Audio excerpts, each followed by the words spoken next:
Call the Budget Review Committee to order. It's June 18th, 2024. We're in the Aldermatic Chamber, and it is 7 p.m.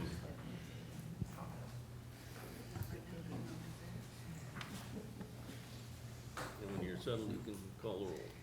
Yeah.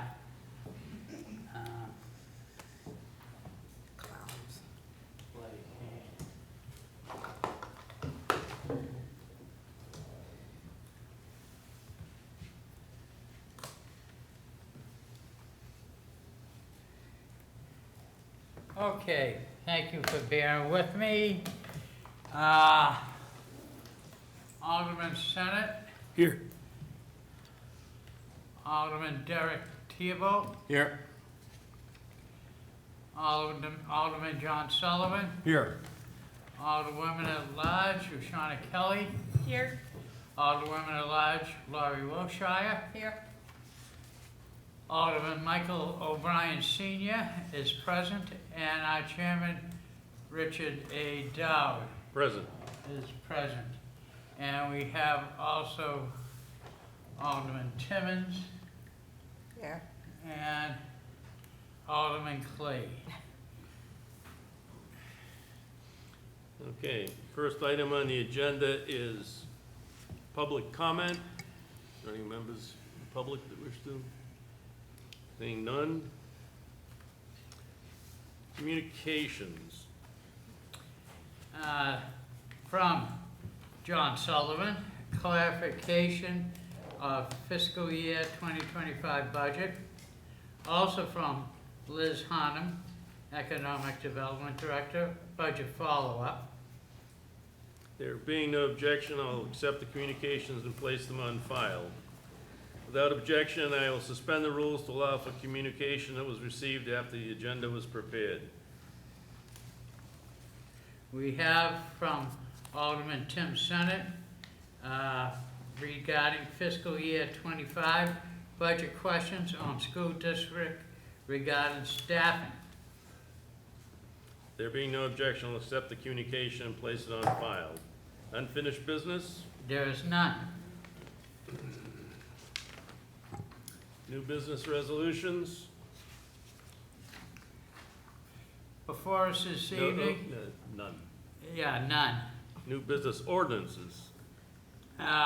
Before us this evening is 024-017, permitting certain funding to transfer within the Public Works Division. Mr. Chairman, I'd like to make a recommendation for final passage.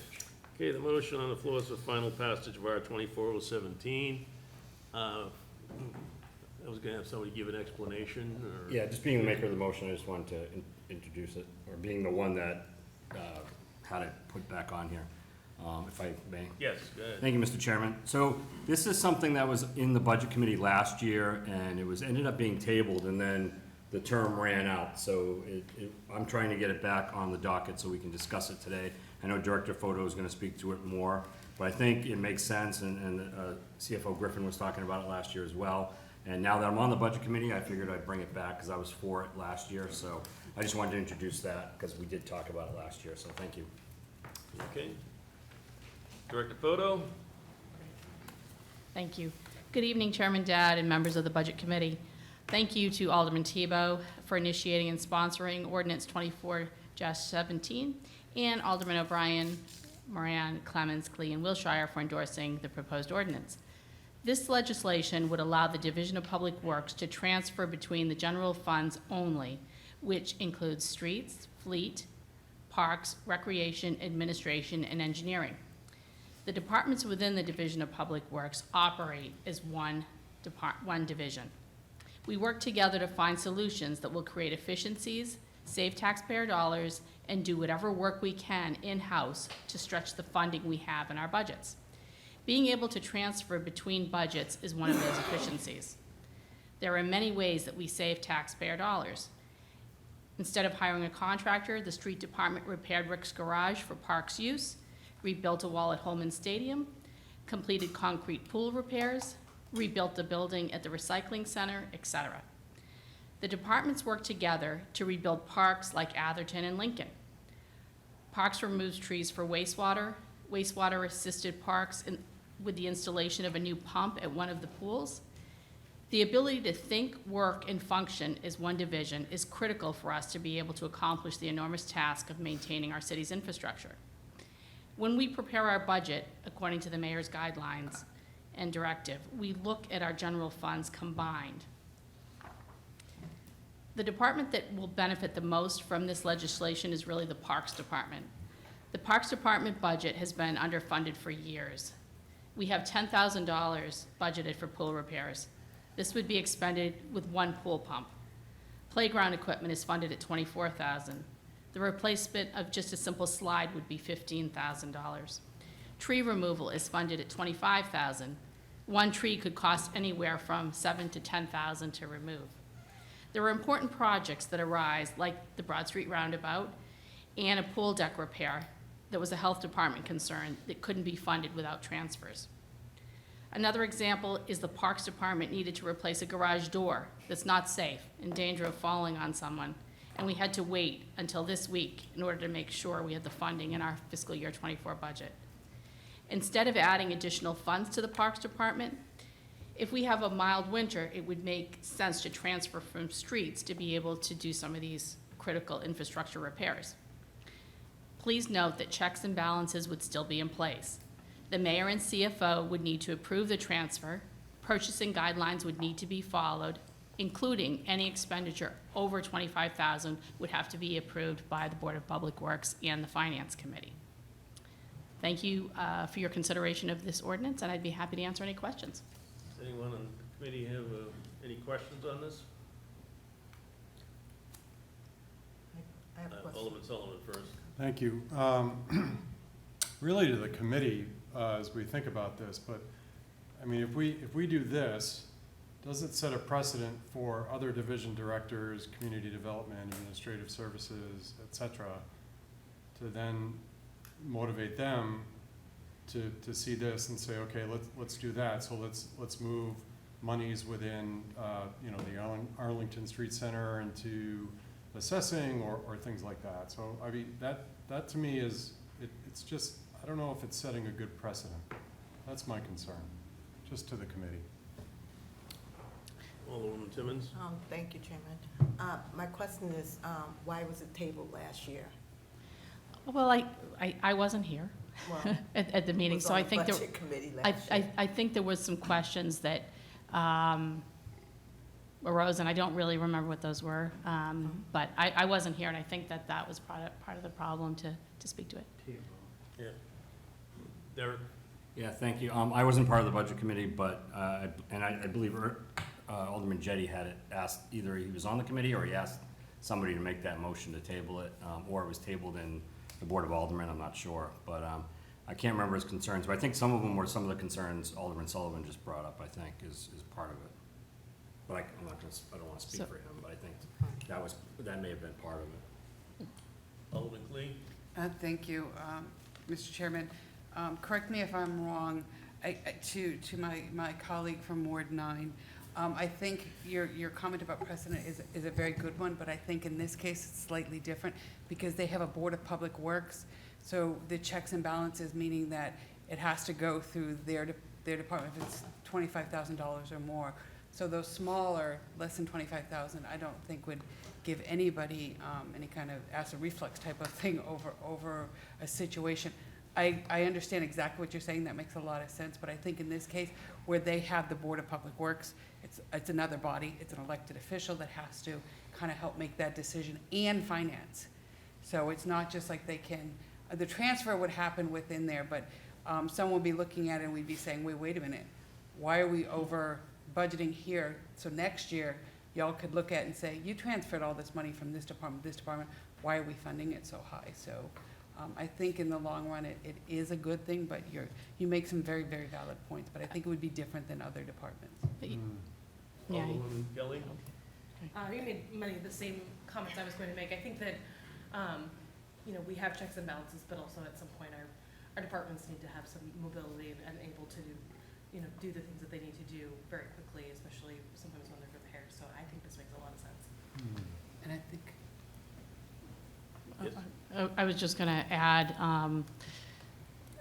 that these are critical infrastructure repairs that need to be done, you know, and we had to transfer money recently to do some of those things. The Broad Street roundabout was certainly one of them, but also the pool repairs. There was water pooling in the deck. Public Health said that you need to fix that.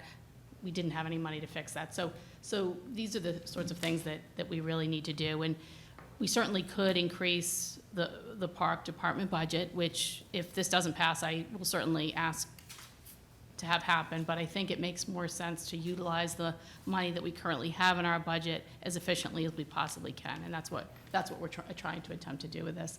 I would also say that Public Works is different in that we work very closely together all the time on all projects. It's very rare that you're going to see one department working on a particular project. There's multiple projects. There's usually streets, parks, and engineering are all working on one project, whether that's a park or something else. So that's a little bit different than transferring, I think, between, you know, Arlington Street Community Center and assessing, which are, you know, completely separate departments that probably don't have much overlap. Alderman Wiltshire.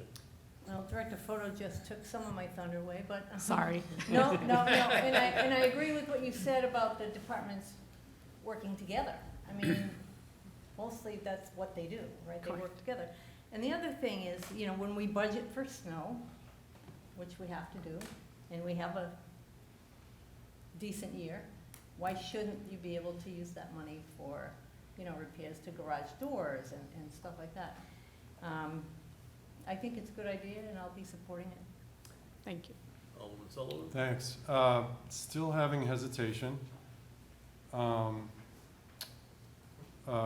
But I'll ask a question I was gonna ask during your budget presentation, which was, do you have any departments now that finish with a surplus? Yes, we typically do. And that really is just the street department, and because if we have a light winter. Follow-up? Follow-up. So wouldn't Separate from our enterprise funds, you're talking about Right, just the right, general right. funds, okay. enterprise funds Yes, over here? yes. So as you go through and you make your presentation, when you're planning your budgets and you look at the past performance of each department, you look at over/under, doesn't it make sense to kind of say, okay, we were short here, we were over here, so let's move this into that department and then get it approved at that point? We can't, well, we really can't do that because we've got to budget appropriately for snow, because if we have a tough winter, we sometimes have gone into the trust fund. So we really can't take money out of the street department, out of the snow budget, Okay. just in All right. case, you know, I- yeah. I had communication with the city treasurer and CFO, rather, sorry. And he has no problems with this, but if you'd like to hear from him directly, he's here.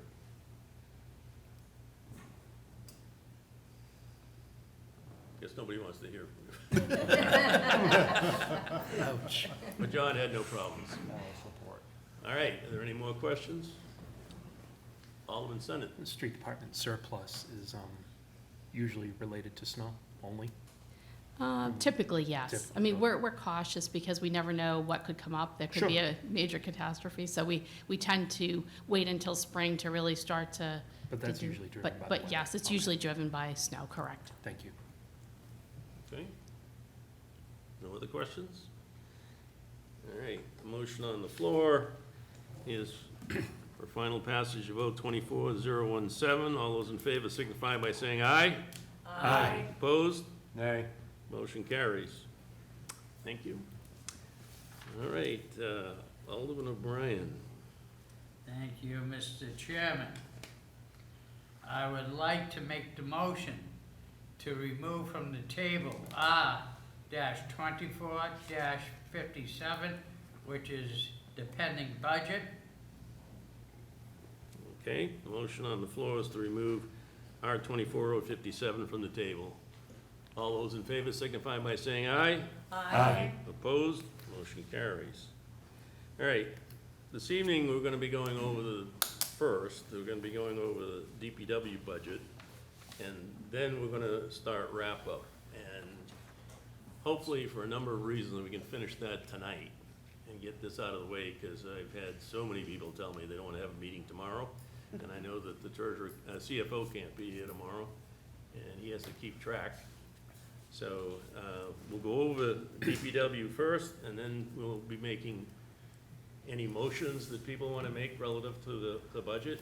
And, I think everybody knows there's a format to it. You've got to let us know all the details, it's the page number, the department, the amount of money, and, you know, and it also, if it's a motion where you're taking from one and giving it to another, you have to mention both areas of the budget by line item and page number so that they can keep track. But first, we're going to go through DPW's budget, and, if we get enough seats for I don't think we do, but we have a plan. all right.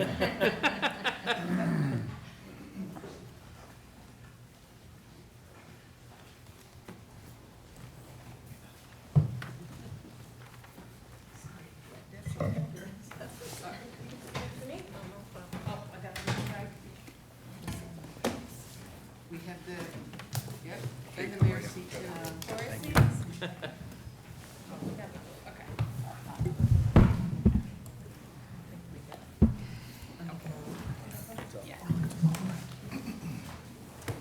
Okay, Director Photo, if you want to give a brief overview, and then, Yes. and we can discuss what, pretty much what we're gonna cover, then we'll start asking questions.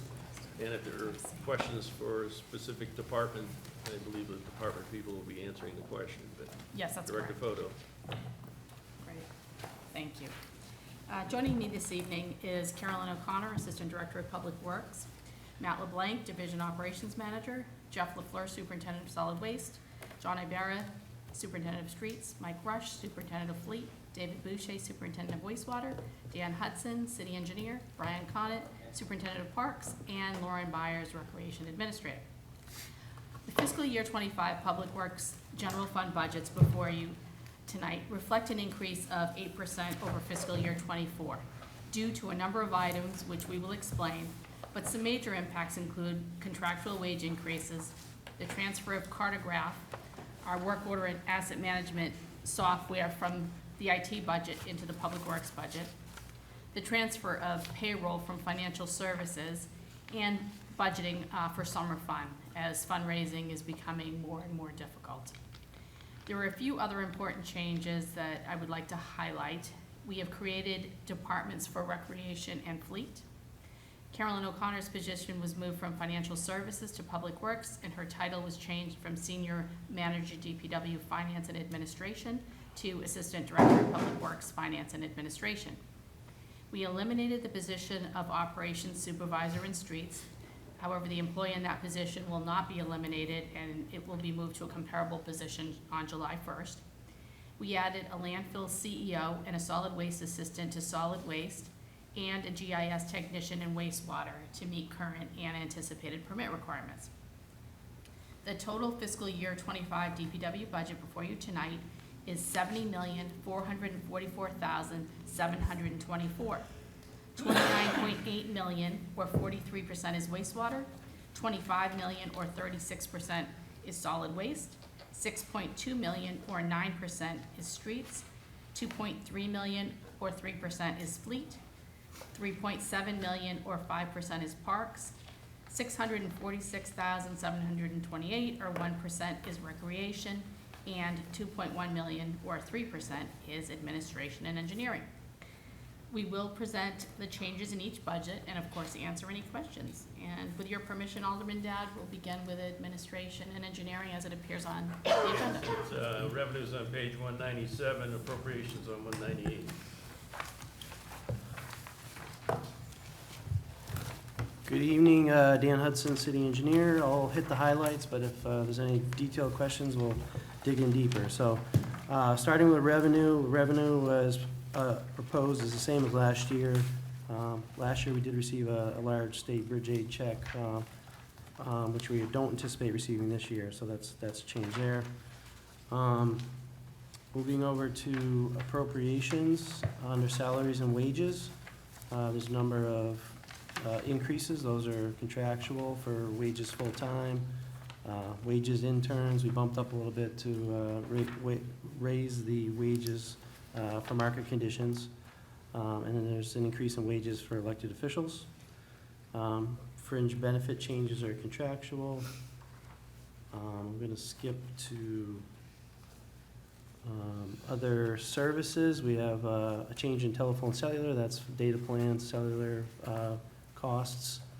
A small bump in conferences and seminars for training purposes. And then as the director was noting, down under equipment 71, under computer software, there's a large bump there. That's a portion of that cartograph software that has been transferred from IT to DPW budgets, and you'll see that split across various departments as we all use that as our resident tracking, complaint tracking system and work order system. Be happy to address any questions. Anyone have questions? There we go. Seeing none. All right, next is streets, which is revenues on 202 and appropriations on 202.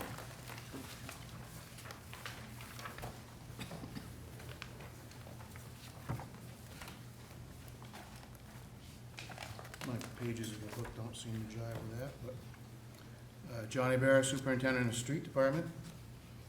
So on my book, page 199, I show our revenue lines for sales of equipment.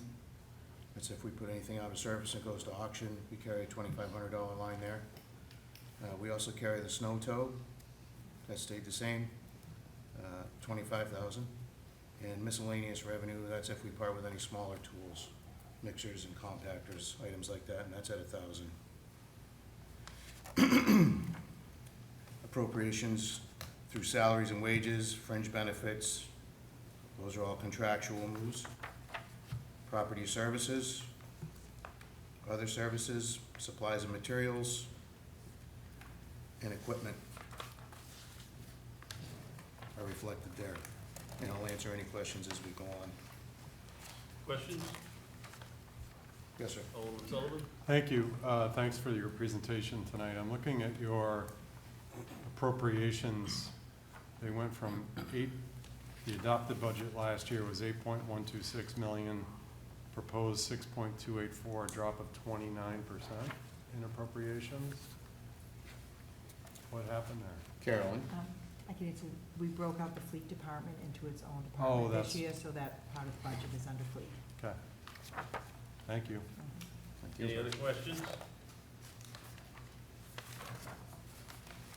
All right. Okay, seeing none, I'm moving on to operations. We really didn't have many changes. We did raise pest control, line 54228 on page 200 in my book, from 840 to 1,000. We've increased due to more rodents this year, so we've expanded our pest control services. HVAC, 54243 on the same page, has gone from 16,000 to 25,000. Just old infrastructure, maintaining that 1978 boiler, taking care of the facility, the AC unit on the roof.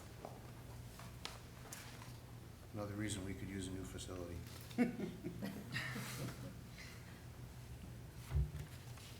Telephone cellular, live 55118, that has gone down due to the new program that IT hooked us up with. Employee training and certification, 55421. We increased that line from 3,500 to 5,500. So a lot of our new hires, we gotta do a lot of safety training. We just did a chainsaw training class. We're doing flagger training coming up. So we have a lot of new hires that need to be trained up for safety purposes.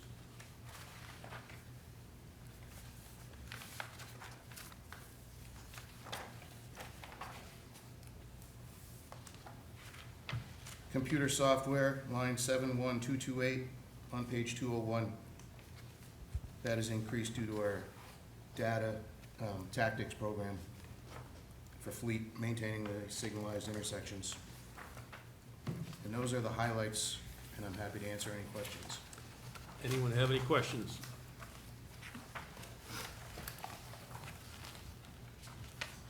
Seeing none. We'll go on to the next department. Is that Parks? Fleet, I believe Alderman Dowd. Hmm?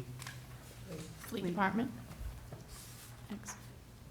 Yeah, on my list, the next one is Parks. Fleet. No, fleet. Fleet. Oh, I'm sorry, yeah, Fleet. Skip down one. Okay, Fleet, which is on 207 in my book. Michael Rush, Fleet Superintendent. So a lot of these lines, as we stated earlier, from Superintendent Ibarra, have moved over from streets to have its own budget in Fleet. So a lot of these lines were the same under that last year. And then we added a few new lines, and I'm happy to answer any question as we go through this. Starting at appropriation details, salaries, wages. Most of those changes are all contractual with the collective bargaining members. Same as for the fringe benefits. Going down the line, 54, property services. The AVL monitoring service, I think that remains the same. That's for our GPS units, for all of our expensive equipment we have out there so that we can monitor that. Moving over, we have a couple of cellular phones that we pay for that were previously under the street that are now under the fleet budget. Employee training and certifications, that is a new line for under the fleet maintenance. With the incorporation of a lot of new vehicles, especially the EV, we're moving to get some technicians trained up and hopefully at some point get the shop electric certified to work on those vehicles in our shop. Other contracted services, those are some third-party repairs that we might have to go outside for from time to time. Line 61, supplies and materials. That's primarily our unleaded and diesel fuel, which goes out to bid every year through cooperation with the purchasing department. And then there's a few other lines in there, lubricants, vehicle parts and supplies, and a new meal line of $500, which we put in there for when the guys stay, you know, in those long storms, try to get them fed. Moving down to line 71, equipment. Small tools, that line is used for shop tools, things that wear out, things that may need to be replaced. And one of the biggest changes in this line is the computer software. We're currently demoing some computer software to try to get up and have all of our systems talk to each other. We're currently working off of spreadsheets and paper. So there's a lot of filing. We're trying to go paperless, try to get everything more in a centralized system and get a system that talks with our fuel master system so we don't have to manually enter from 3 different units and then enter them into a spreadsheet from paper. So we're looking into that. We're a little excited about that. We think that's going to help out a lot with keeping track of a lot of things and cut down on our paperwork. I'm happy to answer any other questions that you have on this. Questions on Fleet?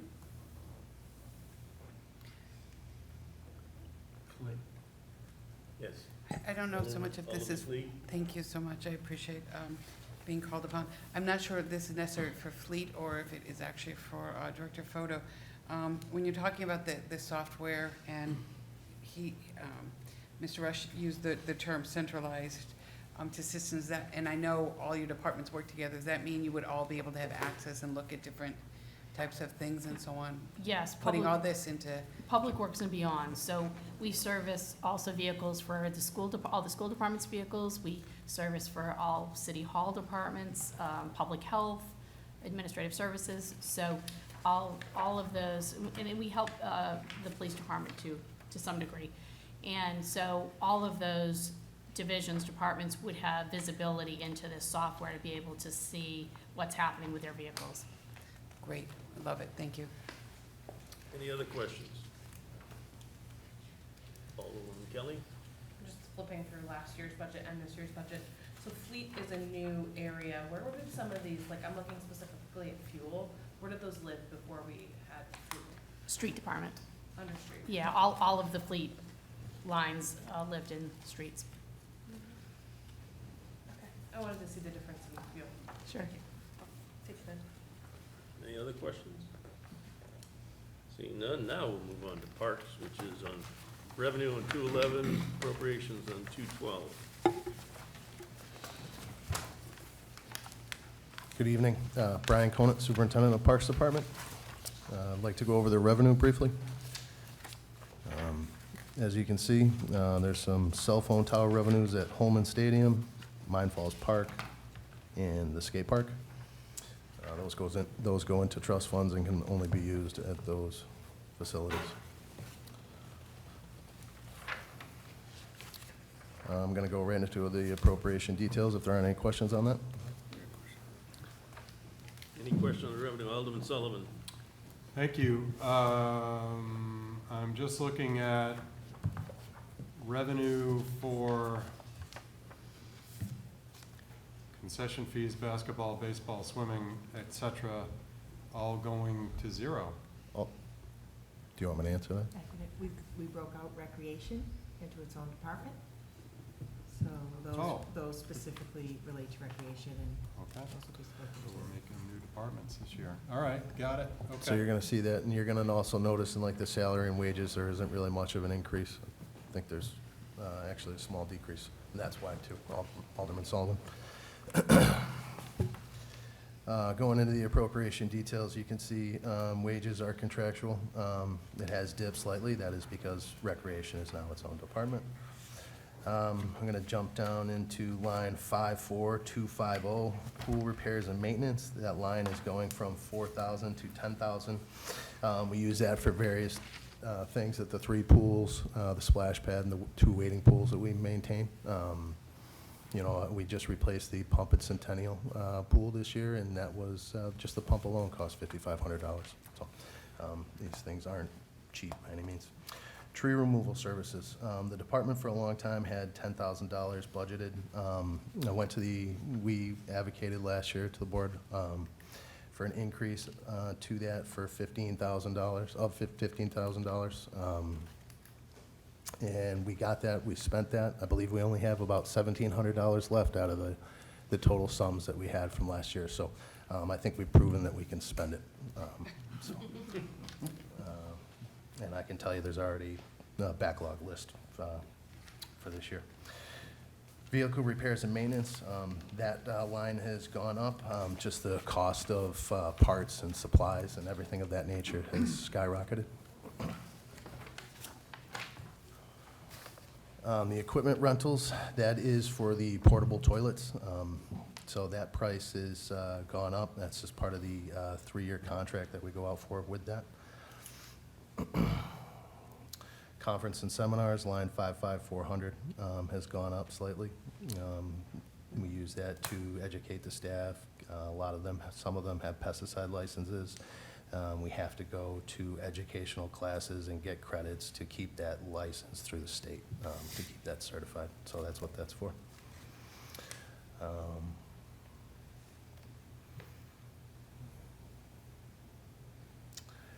Line 61156, chemicals. That increase is just due to the cost of the pool chemicals that we use, chlorine and various different chemicals to keep these facilities open throughout the season when they're open. And I'd be happy to, that's about it. I'd be happy to answer any questions if there are any. Questions? Yes, Alderman Tebow? Thank you, Mr. Chair. Is there anything that you proposed that you didn't get put in the budget? Not necessarily your wants, obviously there's a million wants, but anything that actually you had proposed that didn't get put into the parks budget? Now, to be fair, Director Photo has a lot of people that come into her office with a lot of requests, right? So, I don't know if you want to answer that.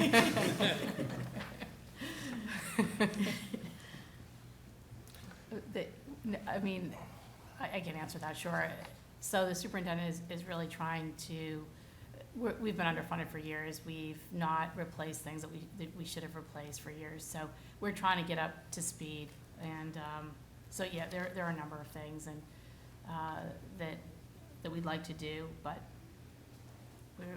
I think we've made some progress. We're replacing a lot of equipment, the smaller equipment that was really far behind. So can't do everything at once. So we're doing it in bits and pieces. Follow up? Do you have a deferred maintenance budget like education does? No, they handle it a different way. Okay, Streets fixed. thank you. Alderman Kelly? If you would indulge me to go back to my question before, because I've now found it in the book. So my question was around the fuel, the fleet. I found it. It hasn't changed dramatically. I was just wondering where we are with, I know your vehicles are much different, but I was pretty happy to see that the police department's fuel had come down quite a bit. But yours was level funded in both diesel and unleaded. So are we still working to add EVs where possible, and what does that look like? We certainly are. In fact, I think Public Works is leading the way with electric vehicles now. We have Superintendent Rush is there, but we have 3 Lightnings? We Leave and currently how- have, And how many Nissan Leafs? we have 5, 6, including the mayor's. Yeah. Most of the Total diesel fuel is down because winter operations, that fluctuates with winter operations too. So if we don't send a lot of plow trucks out, the fuel comes down, depending on the winter. That's where that fluctuation comes from too. I So think you she- level funded just in case, because you're not sure what's gonna happen in the winter, is that the case? Yeah, correct. All set? I think so, thank you. Any other questions? Alderman Sullivan? Back to Alderman Tebow's question about what was left off, or, you know, in Director Photo, you said that there's a lot. Can you quantify that? I mean, is it 1 million?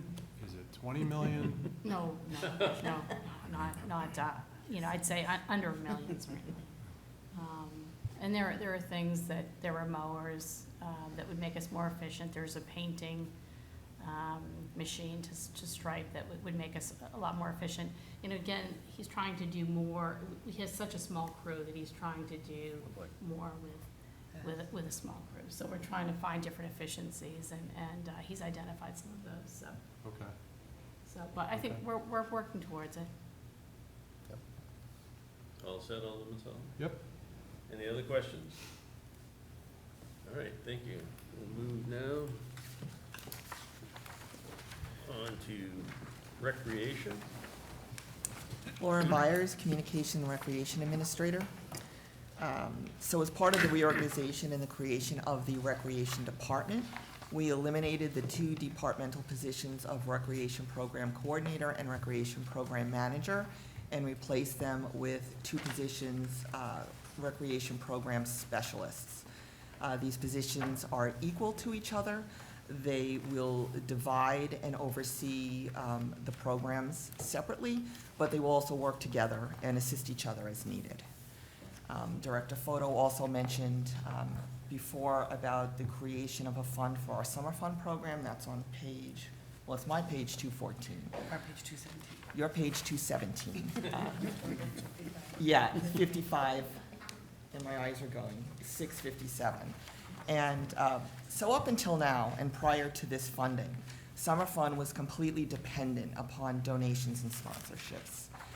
So this money will ensure that the program will continue going into the future, and will now allow us to expand the program and offer more and more creative events and activities for our residents going forward. I'll be happy to answer any questions anyone may have. Any questions, Alderman Tebow? Thank you, Mr. Chair. So before we talked about, Alderman Sullivan had brought up the revenue, and it was moved to here. I don't have a page of revenue, do I? I don't see revenue. Goes right to recreation. So I know we have some, No, The concession fees, the basketball, that revenue. under parks. It was Yeah, under parks, but it went to moved. 0. It moved, Yeah. That, and we don't see it. And we that don't- was zeroed out. what? That was zeroed out in parks. Right, Right. Right. But it's You not. said you moved recreation. it here, but I don't see your revenue. no. Did we just find money? We'll take it. No, you did not. Mr. Griffin, is there any, do you have an answer for that? The father of the book.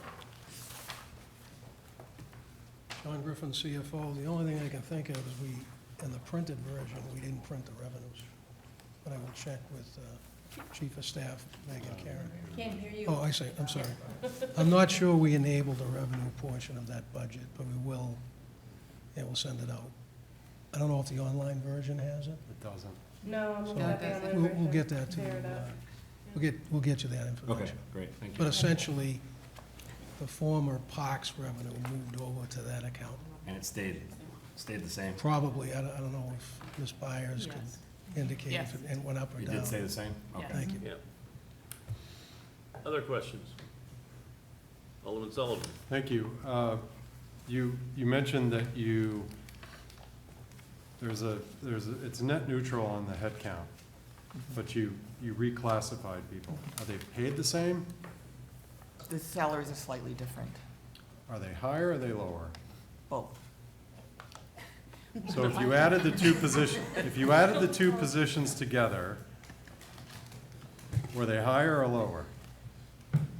So there was the recreation manager, that salary stayed about the same. The other employee was moved up to that level. Okay, so it was a net, it was So a. a bit of an increase. Okay, A bit of an increase, all right, yes. okay, thanks. Alderman Tebow? Thank you, Mr. Chair. So I was looking at so one thing we're looking at this year, and I've been working with Alderman Govea and Director Photo and Director Byers, Manager Byers, I'm not sure what your title is. Working on increase of fields, increase of the rentals for fields. Is that, so I'm showing last year we appropriated 12,000. We got so far this year as of March 31st, 21,000. Because you can't find a field in the city, so somebody's gonna be renting them. Is whatever numbers we're gonna see have that potential increase, or are we just gonna put what we think, and then obviously if we make more by increasing that later on in the year, that will just be increased, and going forward we'll increase the budget? That's revenues on that? That's correct. Okay. Alderman Tebow, those numbers do not reflect any changes that might be made by that committee. Gotcha, thank you. Alderman Senate? Thank you, Mr. Chairman. I just had a question about the breakout of certain items from parks to recreation. I see that recreation is picking up a lot of the concerts, banquets, outings, field day, fireworks, but parks is retaining parades. Is there any particular reason for that? We don't really manage the parades, we just fund them.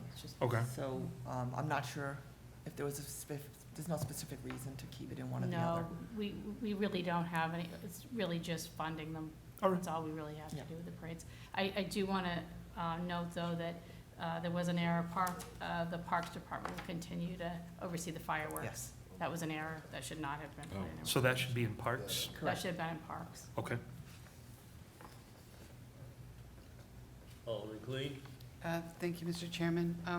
This summer fund, we're going to put the $20,000, because I understand that it's getting harder to get donations, but are we still going to be seeking donations when possible? We will, and that'll allow us to expand the programming. Okay, trust me, I love the summer fund and all that it does, so to see it expand would be great. I mean, this year I see the National Community Music School, everything kind of be part of it, so it's wonderful. Thank you. Other questions? Seeing none, we'll now move on to solid waste. And it's Department 168, and it's on 219 for revenues and 220 for appropriations in our book. Jeff LaFleur, Superintendent of Solid Waste. Revenues, as you can see, they fluctuate a little bit here. Cover material, we went up a little bit to $800,000. It's for the amount of cover that we're taking in to cover our trash. We raised our prices last year, so the amount went up a little bit. And that'll also fluctuate. It could be a little bit more, it could be a little bit less, just with the amount of materials that we bring in. Let's see. Income and interest, that's, part of in general, obligations went up quite a bit. That's for our landfill. You'll see that under our capital improvements. Any questions for the revenue side of it? Alderman Cleen? Thank Alderman you. Cleen. Thank you, Mr. Chairman. It probably in here, the residential $5 fee, would we consider raising that? I know it's probably been a conversation that's been had over and over again, and I don't know what side of the fence you guys are sitting on. As a person who uses it all the time and has had to deal with other communities, like when my father died, Chicopee, Mass. has had to close theirs and so on. I would not have a problem personally seeing it go up. $5 is a true fine for our residents. We sell about 14,000 permits a year, 15,000 permits a year. The last time we asked for a $5 increase, which would only help our budget 75,000, felt like we got crucified for. So we're hesitant to do it. We'd love to do it. It makes sense. Yeah. It's, we don't operate like a true recycling center. We're the only community that does this with the, the $5 fee and Right. take just about everything, with the exception of, limited electronics and C&D, so, and tires, I guess, too. But, so it's not a lot of money, to raise it from 5 to 10. Like Jeff said, it's about $75,000. So, we would be in favor of doing that. I'd be even more in favor of treating it like a true recycling center and charging for what, whatever somebody brings in. So, but, I don't know how the board feels about that. Follow up? Yes. The latter part of your comment, I don't know enough about that to comment on it, but I just think to increase the revenue, at least for that, because we do bring in recycle and we pay for people taking our recycles. It's not like they stay in our landfill, is that correct? Correct. So to see another $5 at least be brought up, if nothing else, to help kind of cover that cost, personally, I would be willing to sponsor legislation for that. Okay.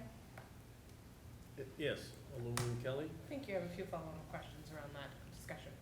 So, $5 isn't a lot, you were saying typically other places charge. What does a recycling center that charge look like? Is it by the pound, is it by the time, I haven't actually experienced it. So that's a good question. So typically, they would charge by whatever you're bringing in. So if you brought in a monitor, you would get charged for that monitor. If you brought in a mattress, you would get charged for the mattress. So that sort of thing. So you get charged for whatever. If you brought in a tire, you'd get charged for the tires. So whatever you were bringing in. So whoever is disposing of the material bears the cost of the items that they're bringing in, rather than all taxpayers. And if I could follow up, Follow up? where are we with recycling costs? I know there was a large continual discussion about where recycling costs were, and it was, one time we were making money on it, and now we're not. I'm gonna let superintendent speak to that. We're at, right now, we're at $35 a ton that we're paying to get rid of. Beginning of the fall last year, we were around $90 a ton, so it's getting better, but, it could just drop right off again at the blink of an eye. We could be back at $90 to $100 a ton in, any time. But yes, it is a lot It's lower very than it low. is, but it's still costing the city to get rid of recycling. Other questions? Just one question. If you went to that type of system where you were gonna charge by the item you brought in, wouldn't you need additional personnel at the entrance? Yes. we- Because we right now, probably- trucks and- back up, there'd really be a backup if Yeah, you're trying we're to s- figure out what people had in the back of their, Yes, we would. there'd be an additional cost. Okay. So now we will move on to wastewater. Oh, Yes? point of order, I don't think you went through his appropriations. Oh, sorry. Yeah, I'm go fine ahead. with it. Made it quick for me. Not so fast. So appropriations for the solid waste department. As you see, on my page 217, the appropriation detail, salaries and wages, as the director alluded to earlier, we are increasing it by 2 employees this year. We're getting more and more regulations through DES. I'm having more permit things that we have to take care of, like cleaning around the landfill, picking up papers weekly instead of, monthly or whatever. So I'm asking for a couple of employees to help with that and to help satisfy DES. If you go down to fringe benefits, that's all contract obligations. The next big change here would be under 5.4 property services.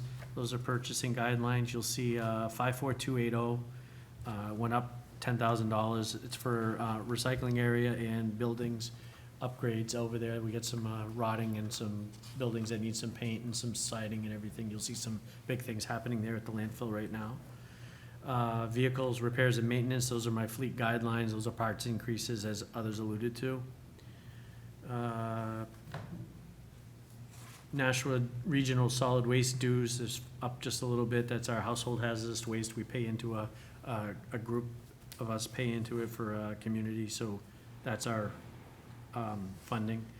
Employee training and certification, just like the other departments alluded to, we got CEUs that we have to keep all of our licenses up to date, and we have to do so many hours a year to do that, and all of my employees in the landfill need to keep a landfill operator's license, so that's some of the trainings for that.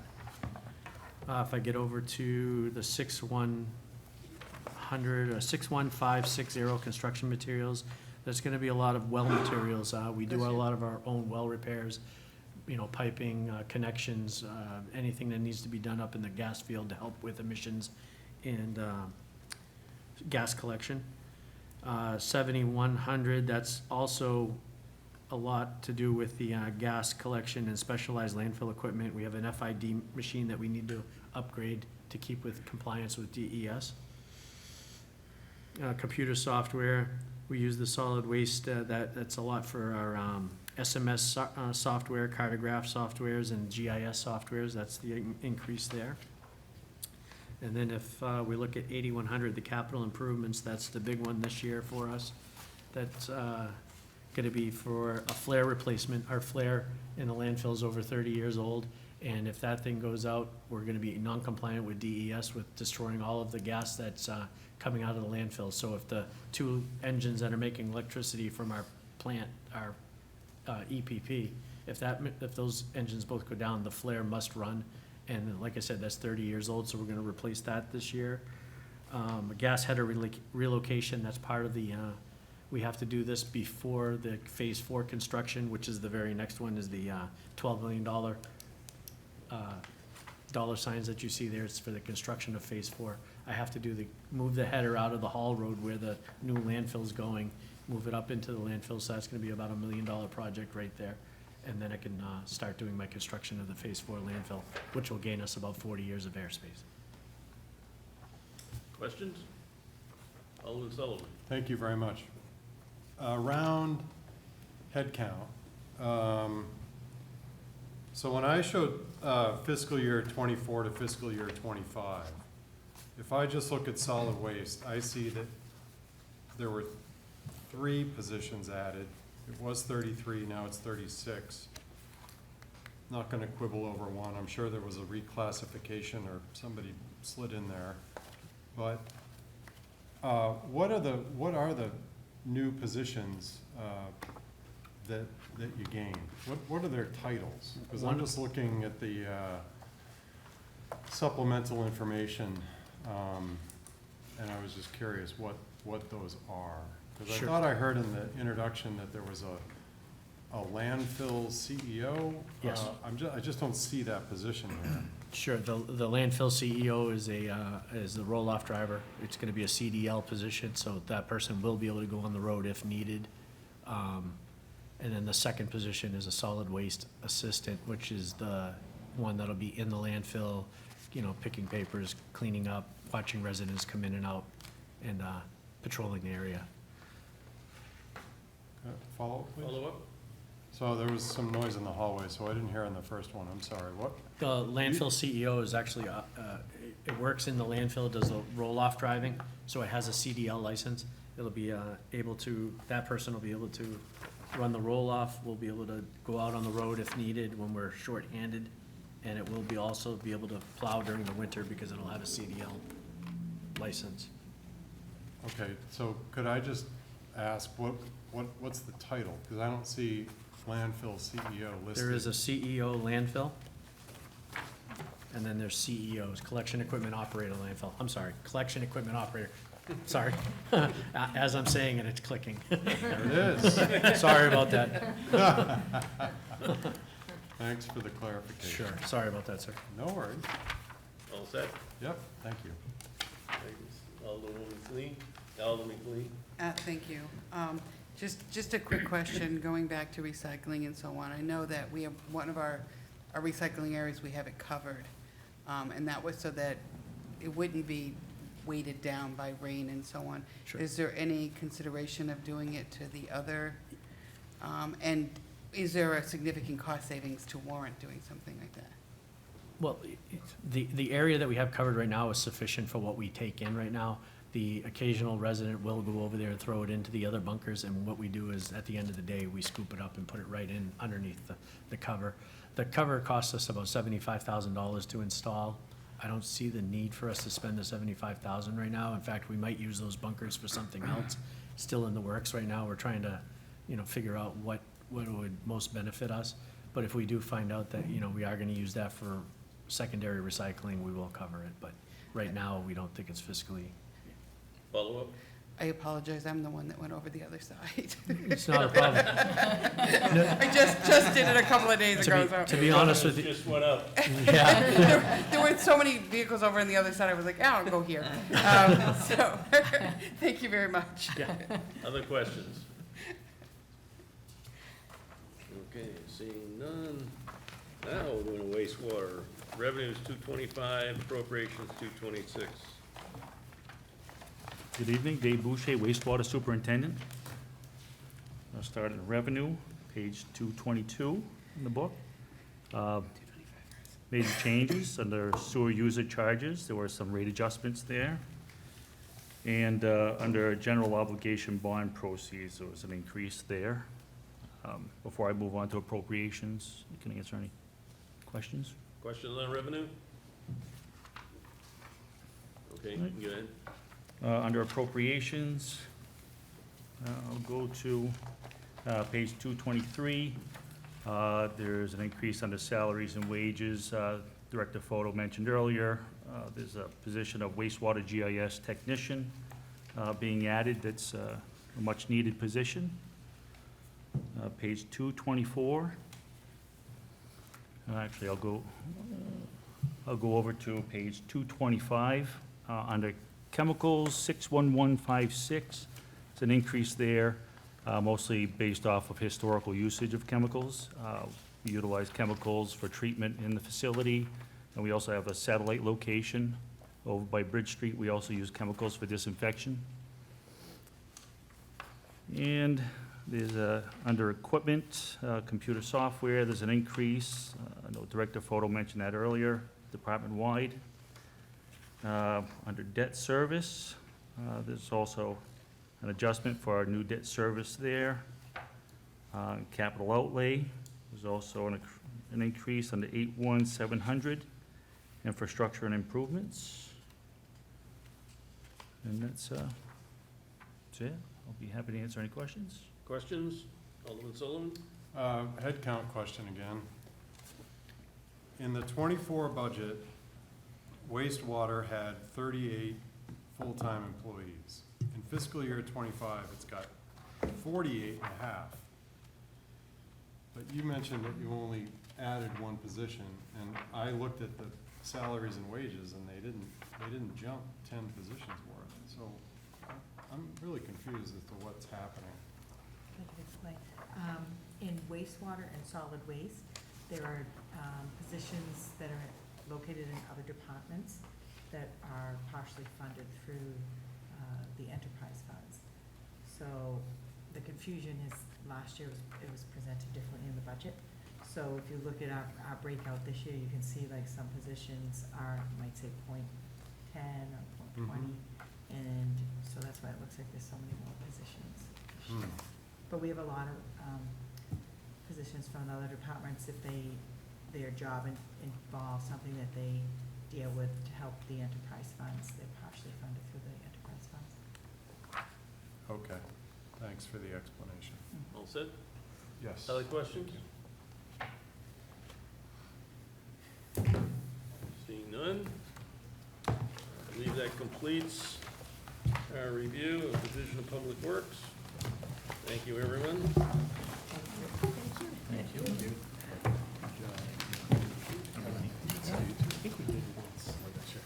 Yeah. What's that? Yeah.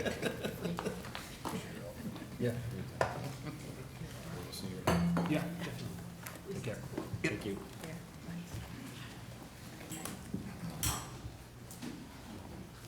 So now we come to the part where we can address increases or decreases in the budget.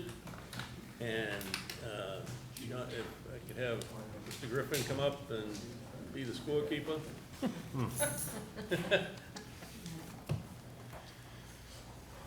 It's in front of us, right? Not yet, he isn't here. He's walking.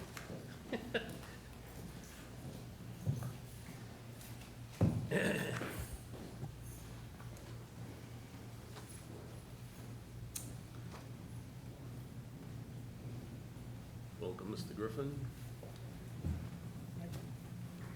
So if you could keep track as motions are made as to how the final numbers are impacted? Yes. Okay. And I'm going to start out the motions, so you have an idea of the type of motion that we would be expecting. And I'm gonna make a motion to increase capital improvement appropriations, line 81, page 246, education deferred maintenance by $400,000 to make the total of education deferred maintenance $500,000.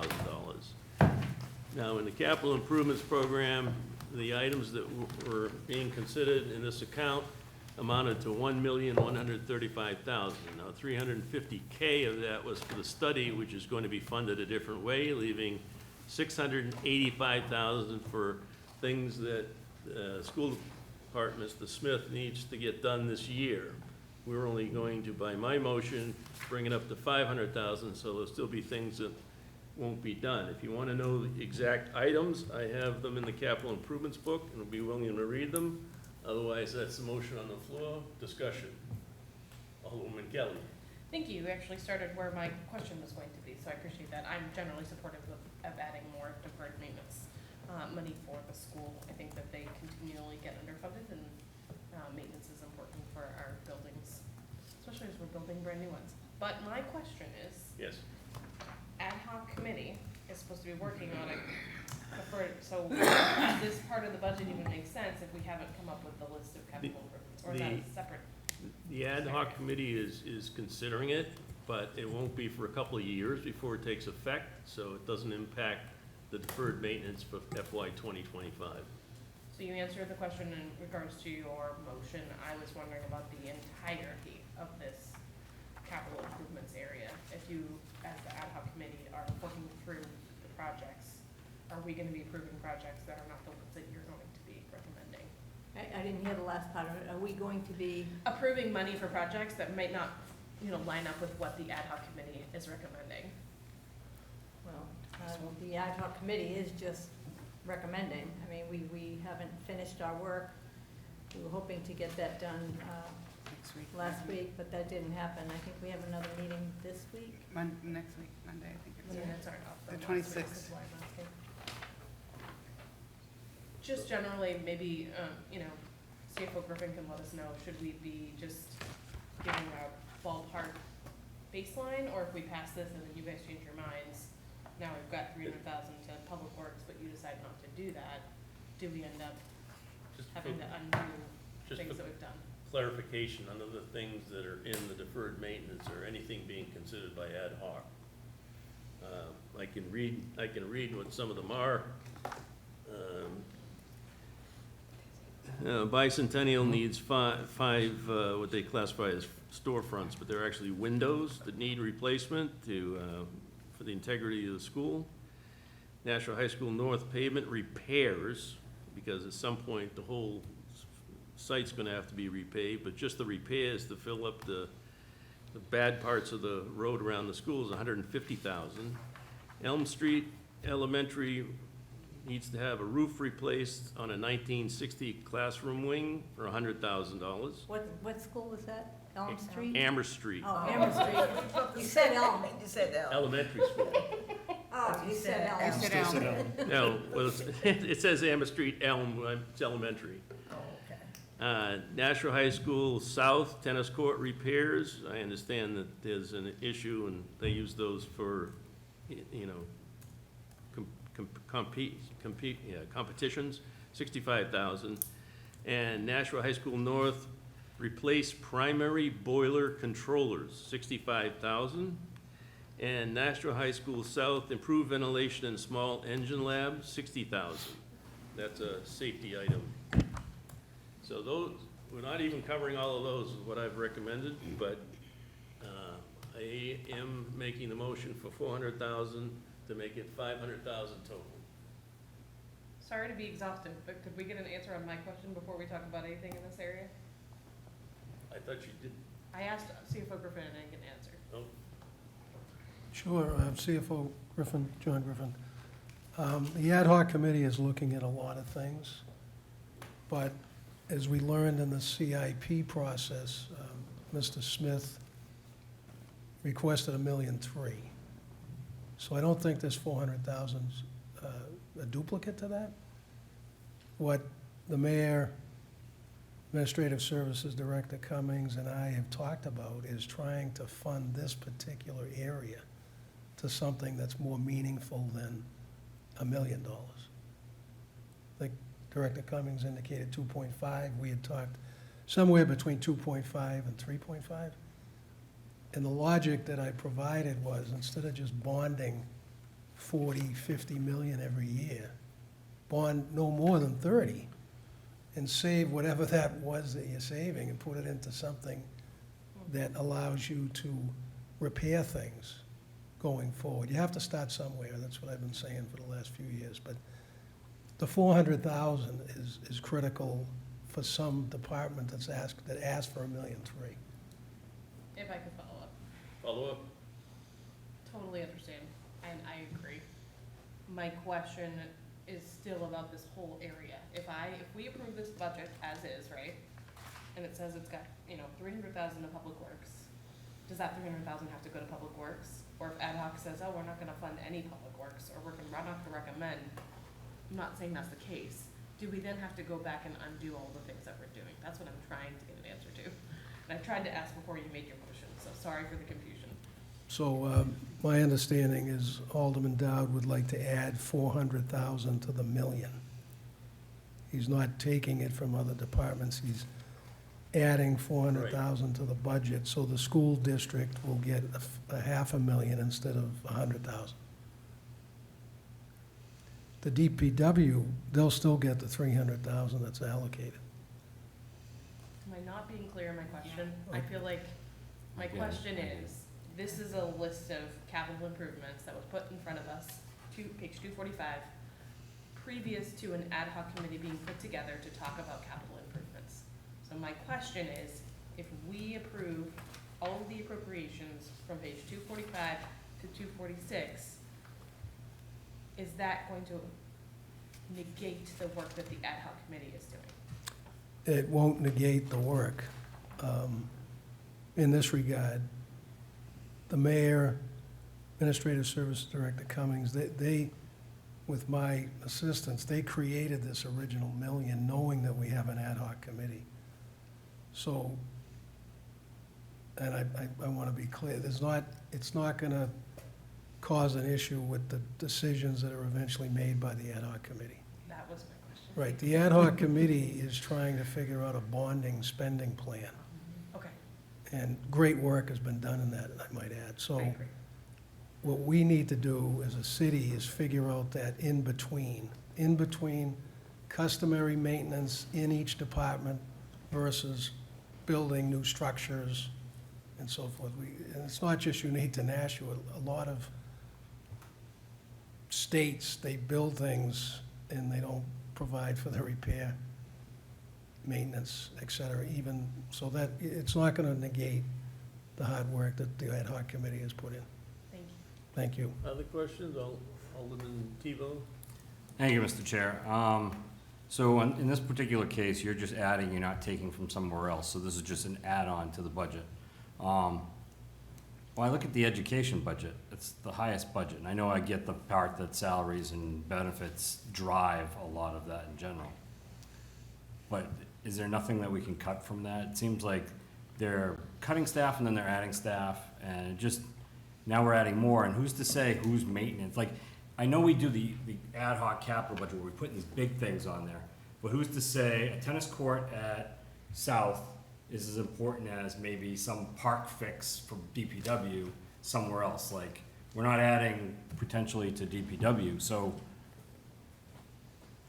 I guess, I mean, I want a long-term fix for deferred maintenance for, obviously, for schools, but it just seems like their budget's already huge, and we're just gonna continue to add on to it.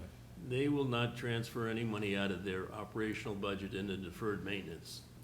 There's a long history of that.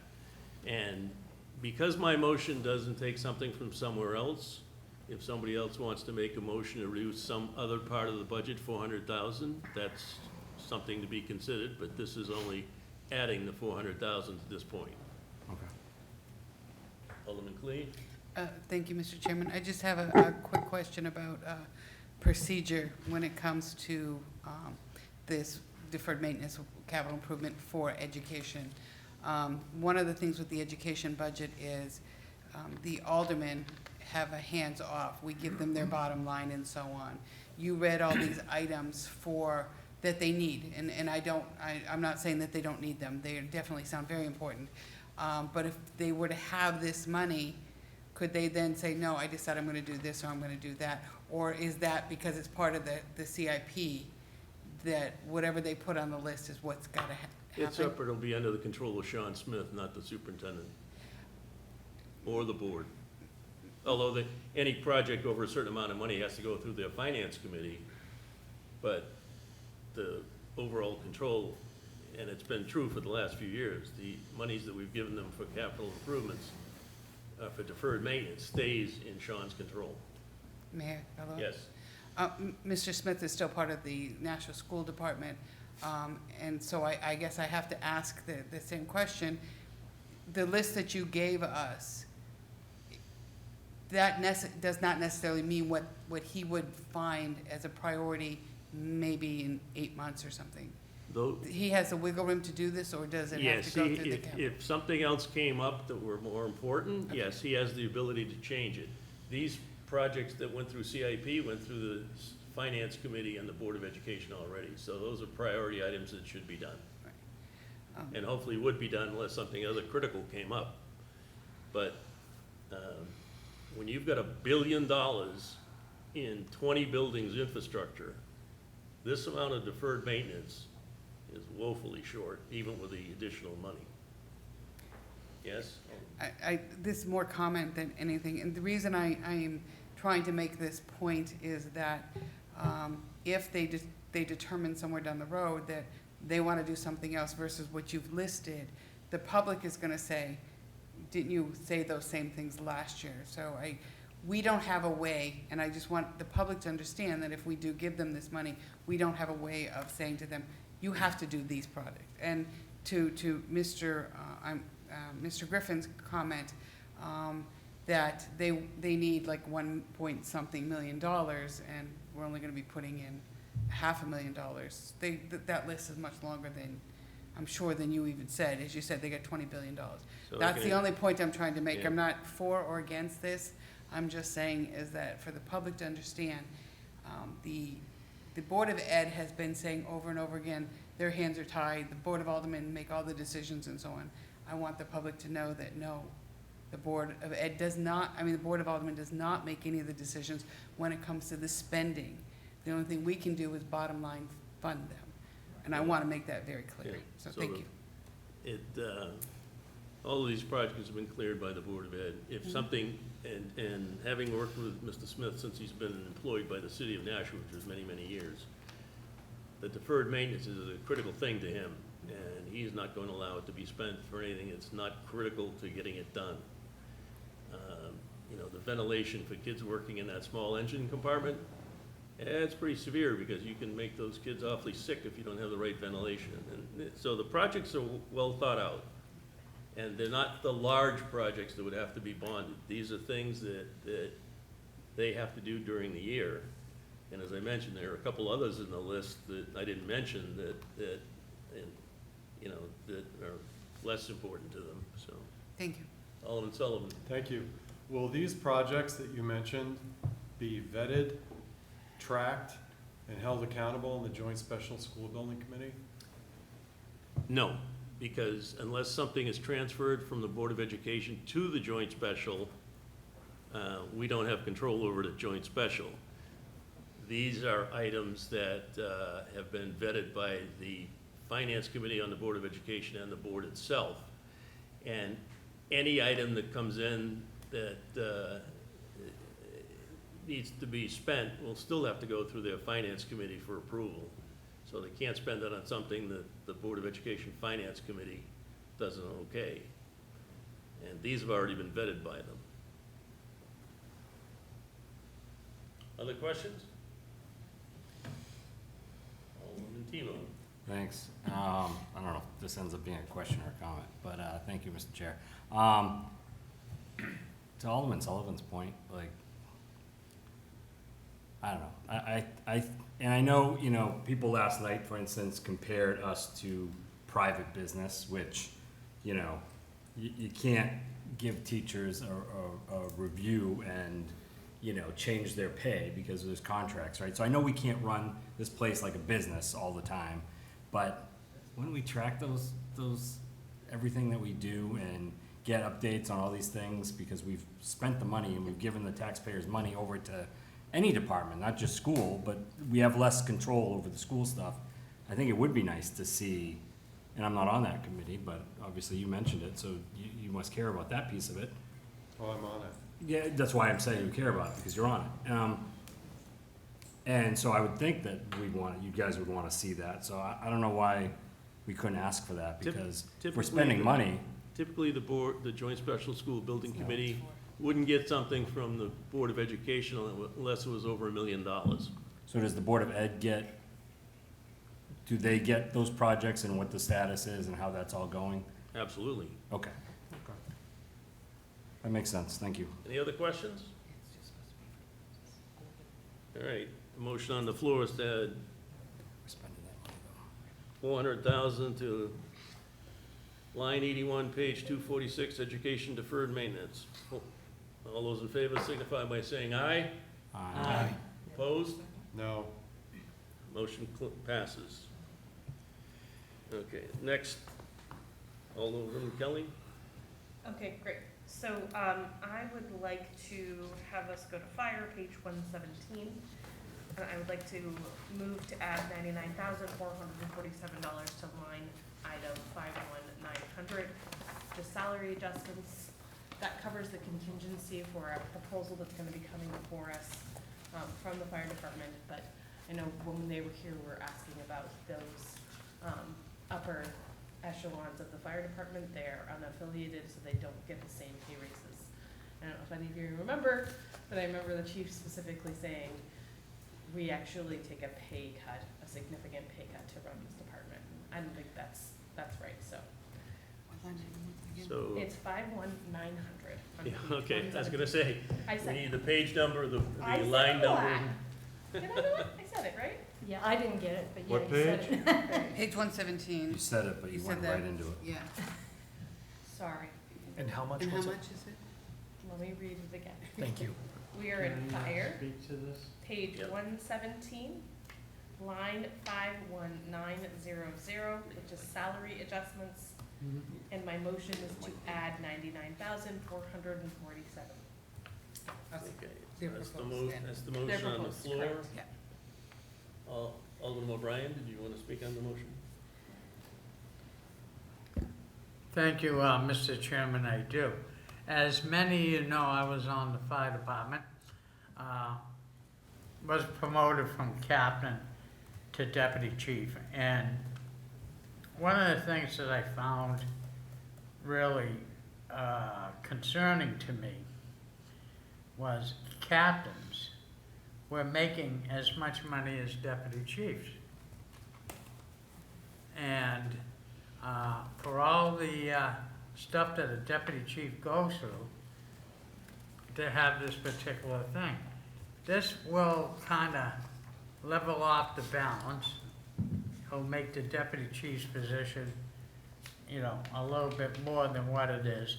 Hopefully, it'll open the door for captains who want to become deputy chief, who so far have not,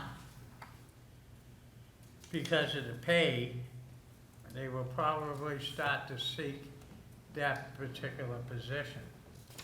So I am totally supporting this. Let me just say this. It's sad when we take a position such as deputy chief, which is a management position, and force it to remain within the union. And I think that is so wrong. And I think the way to remedy this, and this goes back to my time in 1981 when I started. Folks, it's high time to fix the problem. So I hope that you will find it in your hearts to support this. And Mr. Chairman, I asked Chief Buxton to leave his pool and to come down and to visit with us. And I'm sure he'll give us an update on the water temperature. Chief Buxton, do you want to comment?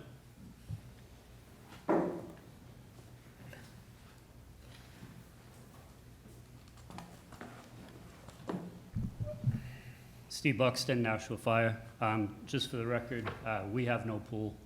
So I can't give you a true reading, and there's some people watching at home right now. I might have made a promise like 20 years ago that I have not fulfilled yet, and it's going to be a rough home welcoming when I get back there too. I apologize. That's okay. That's all right. So I think Alderman O'Brien described our issue very well. It's been a long-standing issue. We have tried to work on it.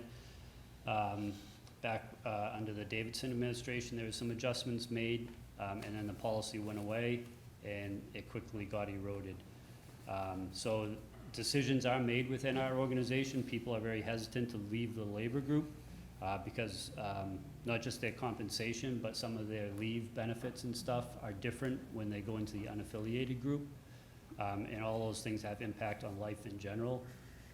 So we're looking for people to take on more responsibility, work more hours, and we're not necessarily compensating them appropriately. Captain to deputy chief right now, base level, is approximately a little north of 15%, so it's not that far outside of the box. They need a little bit of an adjustment. However, when you go from deputy chief to assistant chief right now, the pay raise is about 8%. And there is no opportunity for an assistant chief. That's a salary employee at that point in time. So there's no opportunity to work shift coverage or overtime, which were one-for-one replacement. So most people that take that step are leaving about $30,000+ on the table. And the situation doesn't improve when you go from assistant chief to chief. I will certainly tell you that. So. That's certainly creating an issue within our organization.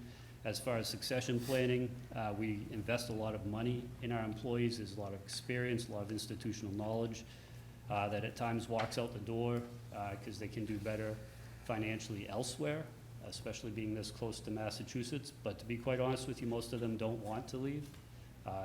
Just the realization you get to a point that you're making decisions based on home life and what you can do for your family. So. Thank you. Any questions for the chief? Mr. Alderman Tebow? Yeah, thank you, Mr. Chair. So, 2 questions. The first one is, we do this year. This is not necessarily baked in next year, right? So we would have to do this again next year, or does it become at that point part of the budget itself going forward? I'm going to let Mr. Griffin answer that one. Or is it a one-time thing? John Griffin, CFO. It's not a one-time thing if you increase somebody's salary unless they leave. Okay. So you'd have to bake it into the base budget for next year. Okay, and follow up? Can I amend this, or is it something I have to do separately for a separate motion? Do it separately so we keep track of the motions. Okay, gotcha. Any other comments, questions? Thanks, Chief. Thank you. Okay, so the motion on the floor is to increase the salaries for the fire department chiefs by a total amount of, was it 99,000? We're increasing the salary adjustment line by $99,447. And it's for the chiefs. Correct, that's the contingency for the chiefs that we were just discussing. You got enough information for that?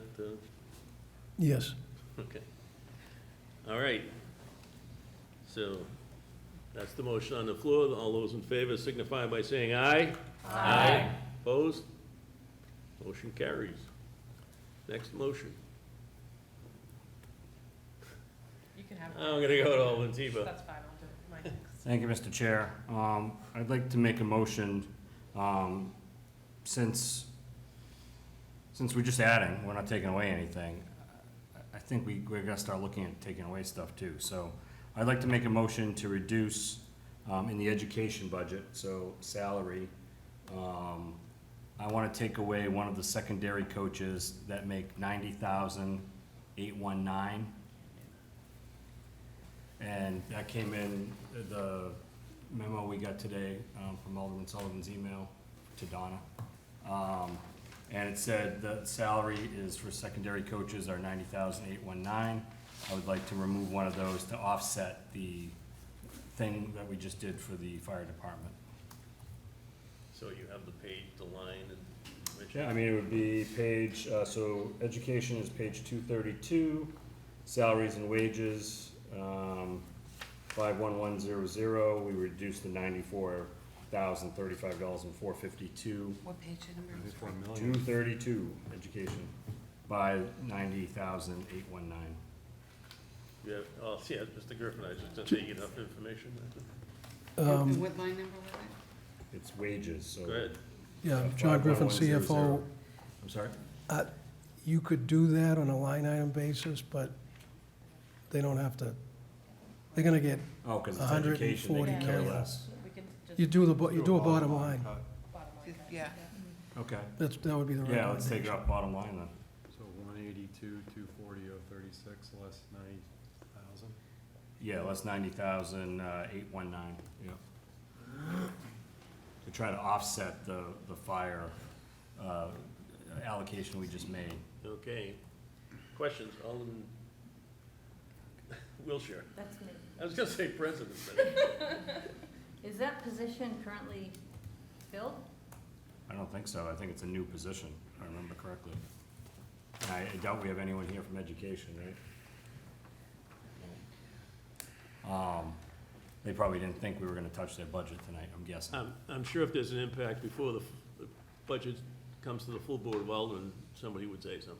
Yeah, because I'm not looking to But you're also doing cut the something that's already there, I'm looking to But take again, away something. you're only doing the bottom line, which they Oh, have, so they can take adjust that to. and do whatever they want. They could eliminate whatever they want. All right, that's their problem, I guess. Other questions, Alderman Wiltshire? Yeah, if it's new, there must have been a reason they put it in there. They must need this coach, right? So it's more than one coach, I believe. But that's the salary for it, and it's their new paradigm shift.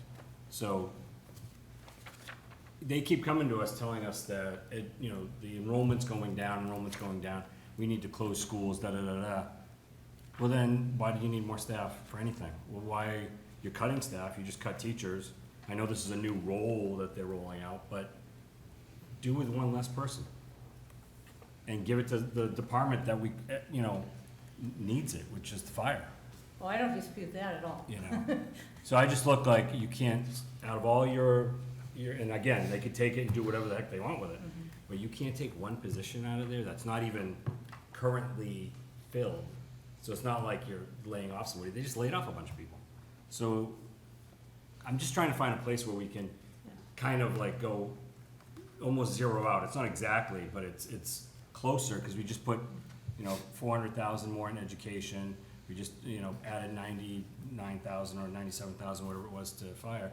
And we have more motions coming, I sense, that I don't know if they're gonna add, or hopefully maybe some will subtract, but, I'm just trying to find a place where we can kind of keep it close to what the mayor had wanted originally and without crippling something, you know? Thank you for that explanation. Sure. Alderman Kelly? Through you to CFO Griffin, can you remind us the little calculation of how much adds to the percentage? I think you said $500,000 is. Certainly, Right? every 2.5 million is 1% on the tax Every rate. 2.5 million, thank you. I wasn't And even just to close. help me out, was it a like amount or was it 94,000? The amount I was looking to cut off of it was 90,819. Mine was 99,000. Yeah, so it's not exact, but it's Close. close. Any other questions?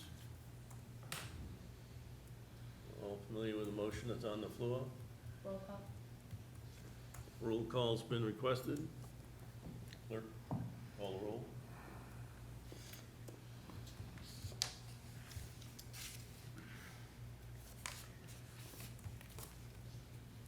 Alderman Wilshire. Yes. Alderwoman Kelly. No. Alderman Clay, you're not a voting, No, right? not here. I'm not here. Oh, you something. Alderman Theobald. Yes. Alderman Senate. No.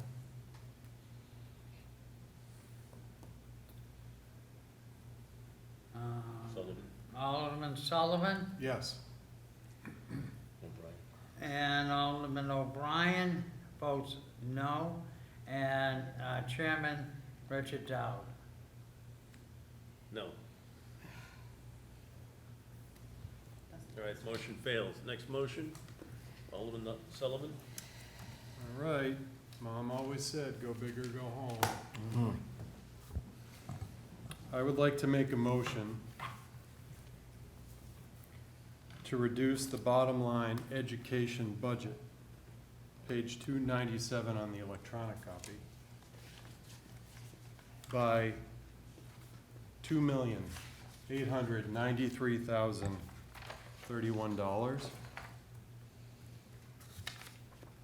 and $500,000 from risk management. Go, you wanna keep those Want to one keep area them at a separate? time? Yeah. Okay, It's easier. let me speak to the first one then, bottom line cut. Obviously, that's a big chunk. I rewatched the education budget meeting over and over and over and over again. And I cannot get away from the fact that head count and budget are moving up and to the right, and student count is going down. I'm gonna leave the results of the school district over here, and I'm not gonna speak to it. But I felt, after watching it, and I did email CEO Donovan to find out, of the 1,700 and change head count that you have, how many of those are filled? I haven't gotten an answer yet. That's been about 24 hours. But my question was, how much money do you need to pay the staff that you have currently? Not new heads, not anything, but currently where you are. From other meetings that we've had throughout this budget season, we're anticipating pretty good budget surplus. And I think this body has shown over the past year, we are not opposed to supplemental appropriations. In fact, we made supplemental appropriations in the neighborhood of $10 million this past fiscal year. Should the school department need this money, then I'm saying we set that off almost in a contingency to say if they're 6 months into the year and they need to do it, they can come back to the board and they can outline what needs they have. Because my concern is this, big picture. They take the money, whether or not they use it to fill all the heads or whatever that is, and then those positions don't get filled, they keep that money and they reappropriate it. And then they come back next year and add on to the monies that maybe they did or they didn't spend. Mr. Donovan outlined over the past few years, fiscal year '23, 2.5 million surplus. Fiscal year '22, $2.2 million surplus. Fiscal year '21, $4.3 million surplus. I think a cut of 2.893 million is apropos. Discussion, Alderwoman Timmons? Thank you. I want to hear from Alderman Sullivan exactly what he, I don't believe in cutting the school budget. I'm just going to let you know that right now. But what is your vision on them cutting? They are already underfunded. And I want to know your vision on what impact would it have to our kids? Well, to answer your question, Sure. I know that adding more money is not having impact because the results of the school are not where I think they could be. So throwing more money at it isn't solving the problem because, as I've said, we've added budget every single year to education, and it's not improving results. It's improving head count, but it's not improving results. May I have a follow-up? Follow-up? Yes, Alderman Sullivan, I respect your view, but what are you looking for as a result? I want to know specifically what are you looking for as a result other than cutting school budget? I want Nashua Schools, and Superintendent Andre spoke to it. I want Nashua Schools to get out of the bottom 25% when it comes to reading, science, math, etc. We're told that, well, things change and students' needs change and all of that. Where they take that money out of, again, it's a bottom line cut. They can take it from anywhere. I think that they should take it from head count, but that's not my call. I can only make a bottom line budget cut. I can't go in and finagle the line items. I'm not allowed to do that. And I understand and can certainly respect where you're coming from and will always push for more. I think that any position that's currently held by a teacher, by a principal, anybody that's currently on the staff, they not only deserve to get paid, they deserve to get the raise that they're due and all the benefits that come with it. But we were also told at the beginning, I was going to say these comments in general, but when you're adding this head count, you're not only adding the salary, you're taking all those fringe benefits, the pensions, et cetera, that are hamstringing this city year after year. We're adding those heads. It's a lot of head count that we're adding. And it really just, as I watched it, I just thought, I've got to throw up a yellow light here. And I know this is not going to be a popular motion, but I had to at least tap the brakes a little bit on where we were going. And that was where the biggest cut came from. Alderman Kelly? Thank you. I am going to echo the sentiment that I don't support cutting the school budget. They've always been underfunded, and they are working very hard to get back from what happened during COVID. The thing that is frustrating me that I just want to talk about is the idea of results. What are results to people? What does that mean? Is it test scores? Because that is not really, I mean, I'm not an educator, you're not an educator, so I think we have to think about the definition of results. It's not necessarily, especially in a city like Nashua, where we have a high ELL population, it's not necessarily test results that talk about how good our schools are, because they're great. I have 2 kids in this public school. Alderman Tebow? Thank you, Mr. Chair. So Alderman Sullivan decided to go way more than I started. I started small and I didn't get it through, so good luck. I don't know.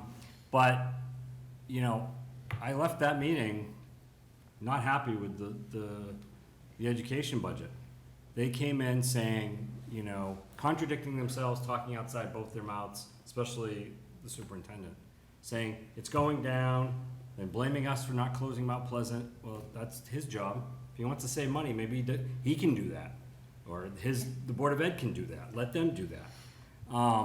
But they're not coming up with creative ways to save money or to do different things. They're coming up with this new paradigm shift of how they're going to teach because they believe, what I'm guessing is how they've been educating isn't working for whatever reason. Otherwise, why change the whole paradigm of how they're teaching? They must think either their schools aren't doing as well as they should be in the test scores or whatever. Why change then? If we're doing great, why are we changing into these coaching and all these different things that they want to do? So don't tell me you're cutting teachers, you want to close schools, enrollment's lower, but the budget's going to continue to go up and up and up and up, but yet we're underfunded. How are we underfunded? Because I'm not looking to cut teachers. I was upset when I heard they were laying off teachers. And then he lied to me saying it was only teachers that were temporary because of ESSER funds, and then came back and said, well, no, we're just getting rid of the bad ones, not the ones necessarily if they were good. So he came out and he lied, and I caught him in that. And so I don't trust them with our money right now. What are we underfunded by? We had a teacher's contract, that got ratified, we approved it, the Board of Ed approved it, the teachers' unions approved it. From what I've heard from the teachers' union, they don't really support this contract, or the education part of this budget, I should say. So, and if they have the surplus every year, why are they giving us back the surplus if they're underfunded? Why aren't they using it for something they need? And to Alderman Sullivan's point, we can't impact individual things which would be a lot easier to. We're just basically saying, here you go, superintendent, Board of Ed, do what you want with it. And they either manage it the right way or they mismanage it and don't tell us what they're spending and we have to give them more money. So I think cuts have to come somewhere, and they're the only department that I've had an issue with so far going through this budget book and listening to the departments come in here. They're the only one that I think has not been truthful at times, and we think of kids, so it's always like, well, it's for the kids, so we have to give more money. And I felt bad about the roof thing, and I said yes to that. Even though I was fighting it, and I was upset with Dan Donovan and the superintendent, I wasn't happy with the way that went down, but I approved it because can't have a leaky roof because we have kids in there. That doesn't mean everything that they're coming forward to is 100% something that's that important, and they can't slice a little bit off this giant budget to help us with our taxpayers. So that's my 2 cents. Alderman Senate. Thank you. Yeah, I struggle with cutting funding to our schools. I know I could go on all night repeating a lot of the points that my colleague from Ward 8 just made. But I try to separate the different aspects of who I am, and I feel like that would be more the parent side of me speaking than the alderman side. But, and maybe contrary to Alderman Tebow's point, I do see that, okay, we could dial this back and we can cut. And because they have their autonomy, they're not going to suffer. My kid's going to suffer. Alderwoman Kelly's kids are going to suffer. Anybody else with? My grandkids gonna suffer too. I have a kid in the school. Right. I'm not trying to discount your child either, Alderman Tebow. And that's where I struggle. It's a pain point for me, and at the risk of getting too much onto the parental side of me, I'd like to see better communication between us and the education department, administration, the Board of Education. We definitely need to do better to operate on a more contiguous level, and I know that we can't do that straightforward the way we do with sorry. Can we recess for a minute? Can we take a 5-minute break? We're gonna take a 5-minute break. Thank you. Yeah. Thank you.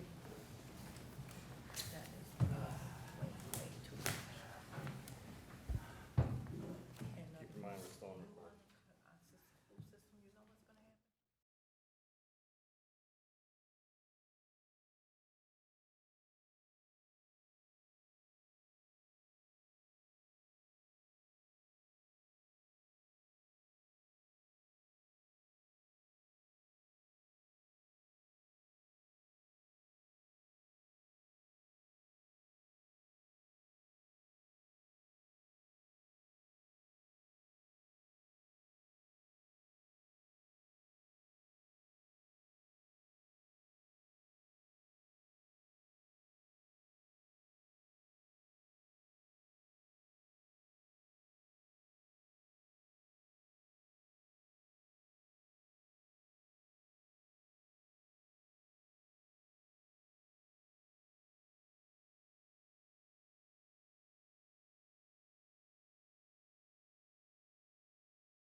They just need to know that we're, yeah.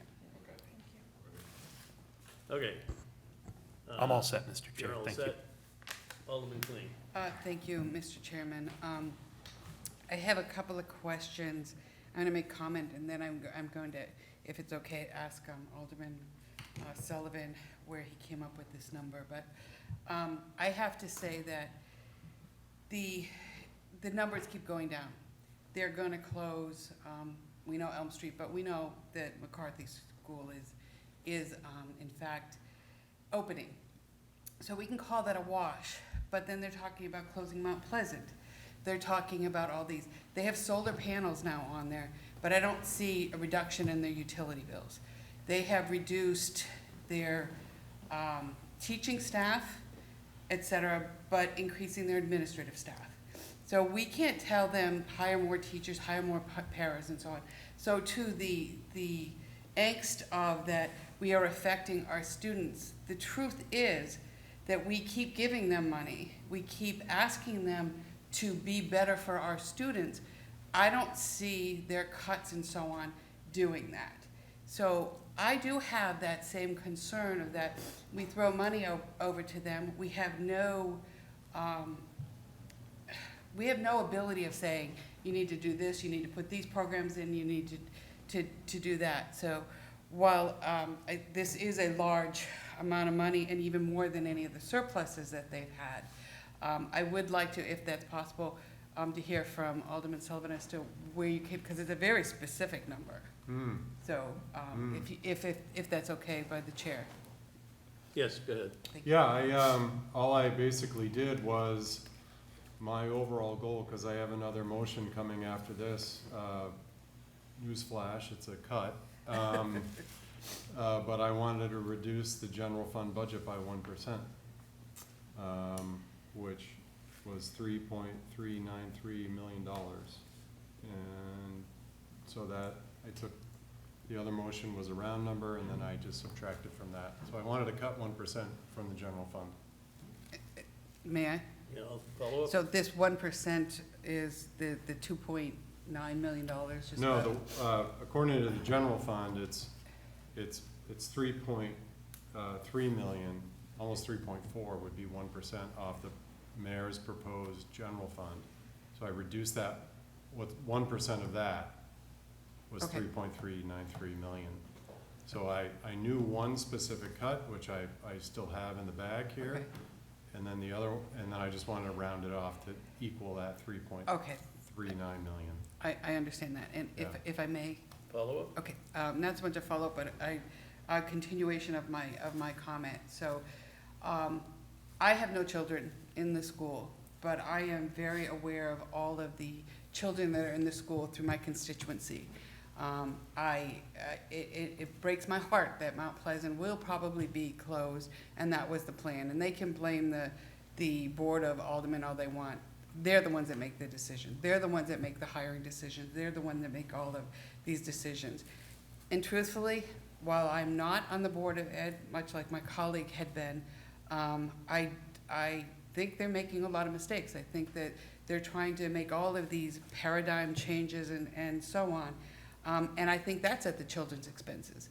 I think that they're cutting programs that, in my opinion, would help the children. So we could take this $2.9 million away from them, and they could still continue to hurt the children, and then they're gonna get up on their high horse and say, the Board of Aldermen did this to us, and that's why we're failing in the schools and so on. But there's gotta come a point where we say, enough. I think $2.9 million is excessive. I would have liked to have seen it closer to the, to maybe some of the excesses that they've had in the past years. But I do believe that there should be a large cut to their budget. And if it hurts, I think it's gonna, even giving them the budget we do here, they're going to be screaming and yelling and saying they need more. So it's just my opinion. I do see that they want to keep talking about lack of enrollment. That's why we're closing the schools. Every time, remember this, and the public needs to hear this. They give up Elm Street because they have the Brian McCarthy School. They're going to give up Mount Pleasant because they say it's under enrollment, et cetera, et cetera. But the city is still, the taxpayers are still going to be paying for those buildings. Whether we mothball them or whatever we do to it, the city is still going to be paying it. They haven't reduced their budget by any of the loss of this. They haven't reduced their budget by any of the loss of the employees that they've let go. So my feeling is that you do need to cut the education budget. And the truth is, if I don't see a significant cut to the education budget, I'm not sure that I can actually vote for the budget when it comes to the Board of Aldermen. Thank you. Yes, Alderman Thank you. Timmons? I do understand what he's saying, maybe cut the budget, the school. I felt that all the time, that was the main goal, is to cut the school budget, no matter what.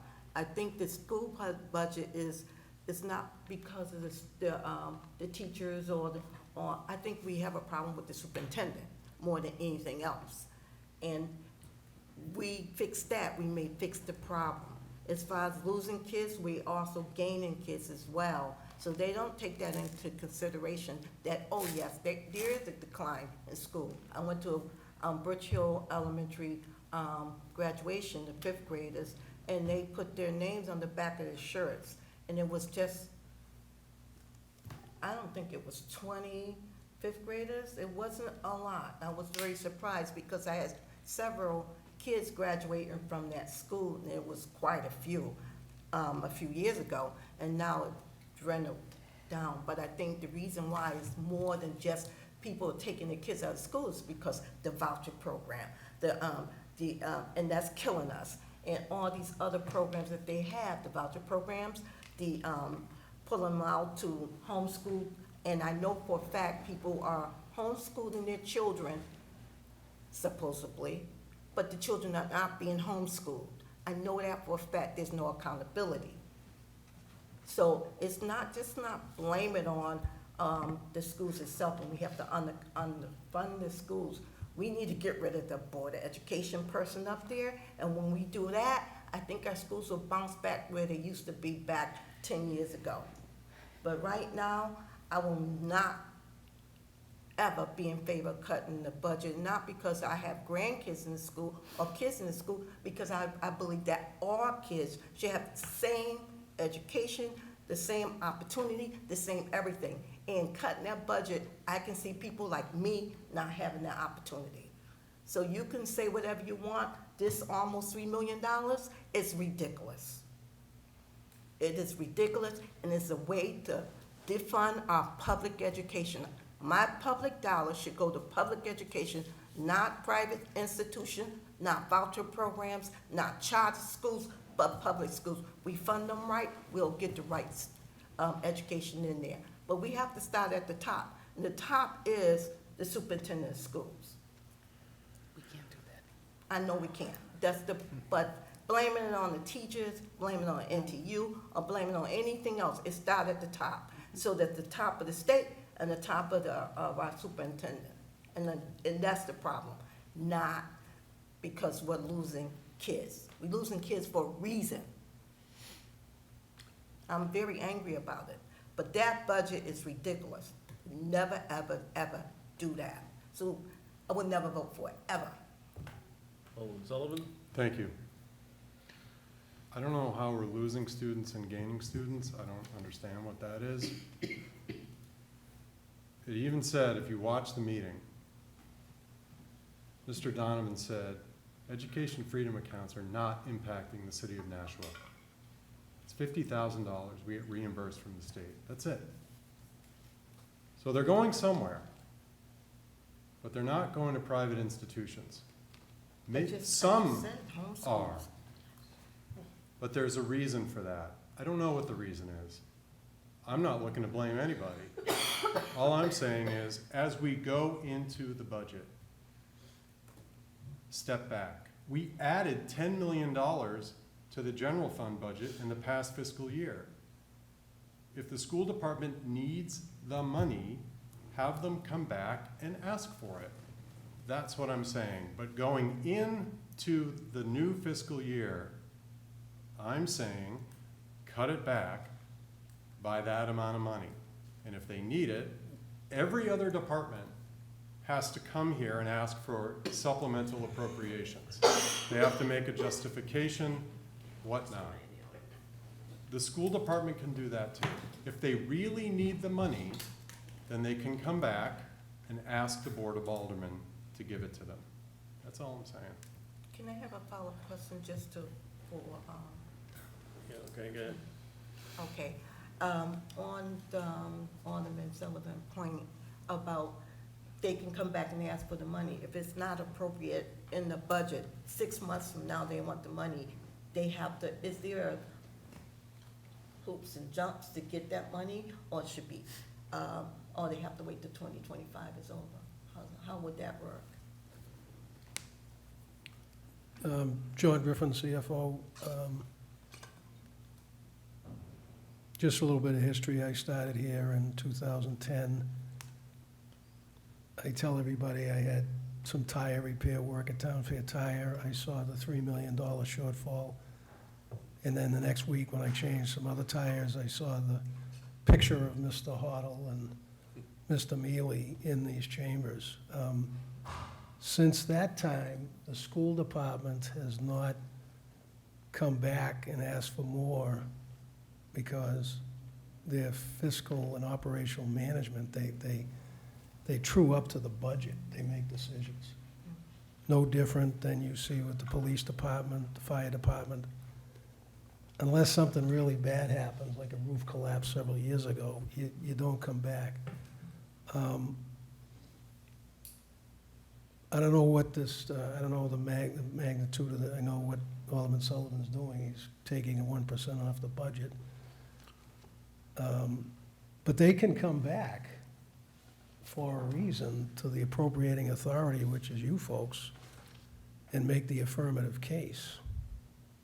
There's nothing, I mean, it's basically what we did, if you recall, a few years ago. We needed to supplement their budget to pay for the teacher salary.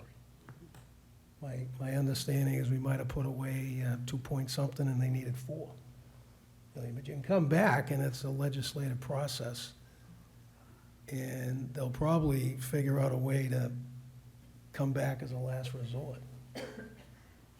I think what's happening is, and Alderman Sullivan's asked some very good questions, you know, what has the surplus been over the last several years?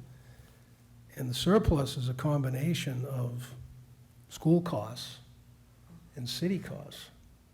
So if we, for some reason, can't hire 100 teachers, they're gonna have 100 teachers worth of salary, and they're gonna have benefits to go with it that they can't touch. So, and I think Mr. Donovan, hopefully when he responded to Alderman Sullivan's question, that's what he did. I haven't seen that response, but they always are able to come back if they need money. As a contrast, you look at the police department, right? We find out they've got 20 officers, 20 or 25 officers. They respectfully request the full salary of those officers because they can't look anybody in the eye and say, I don't have the money to pay you. What they've done since I've been here is they've effectively managed the shortfall of officers to pay the overtime to make sure the city is #1 in the country, or pretty close to it. So, and the fire chief, same thing. They're down staffing, but they manage their budget to minimize the need to come back. You probably remember a few years ago, they just couldn't do it.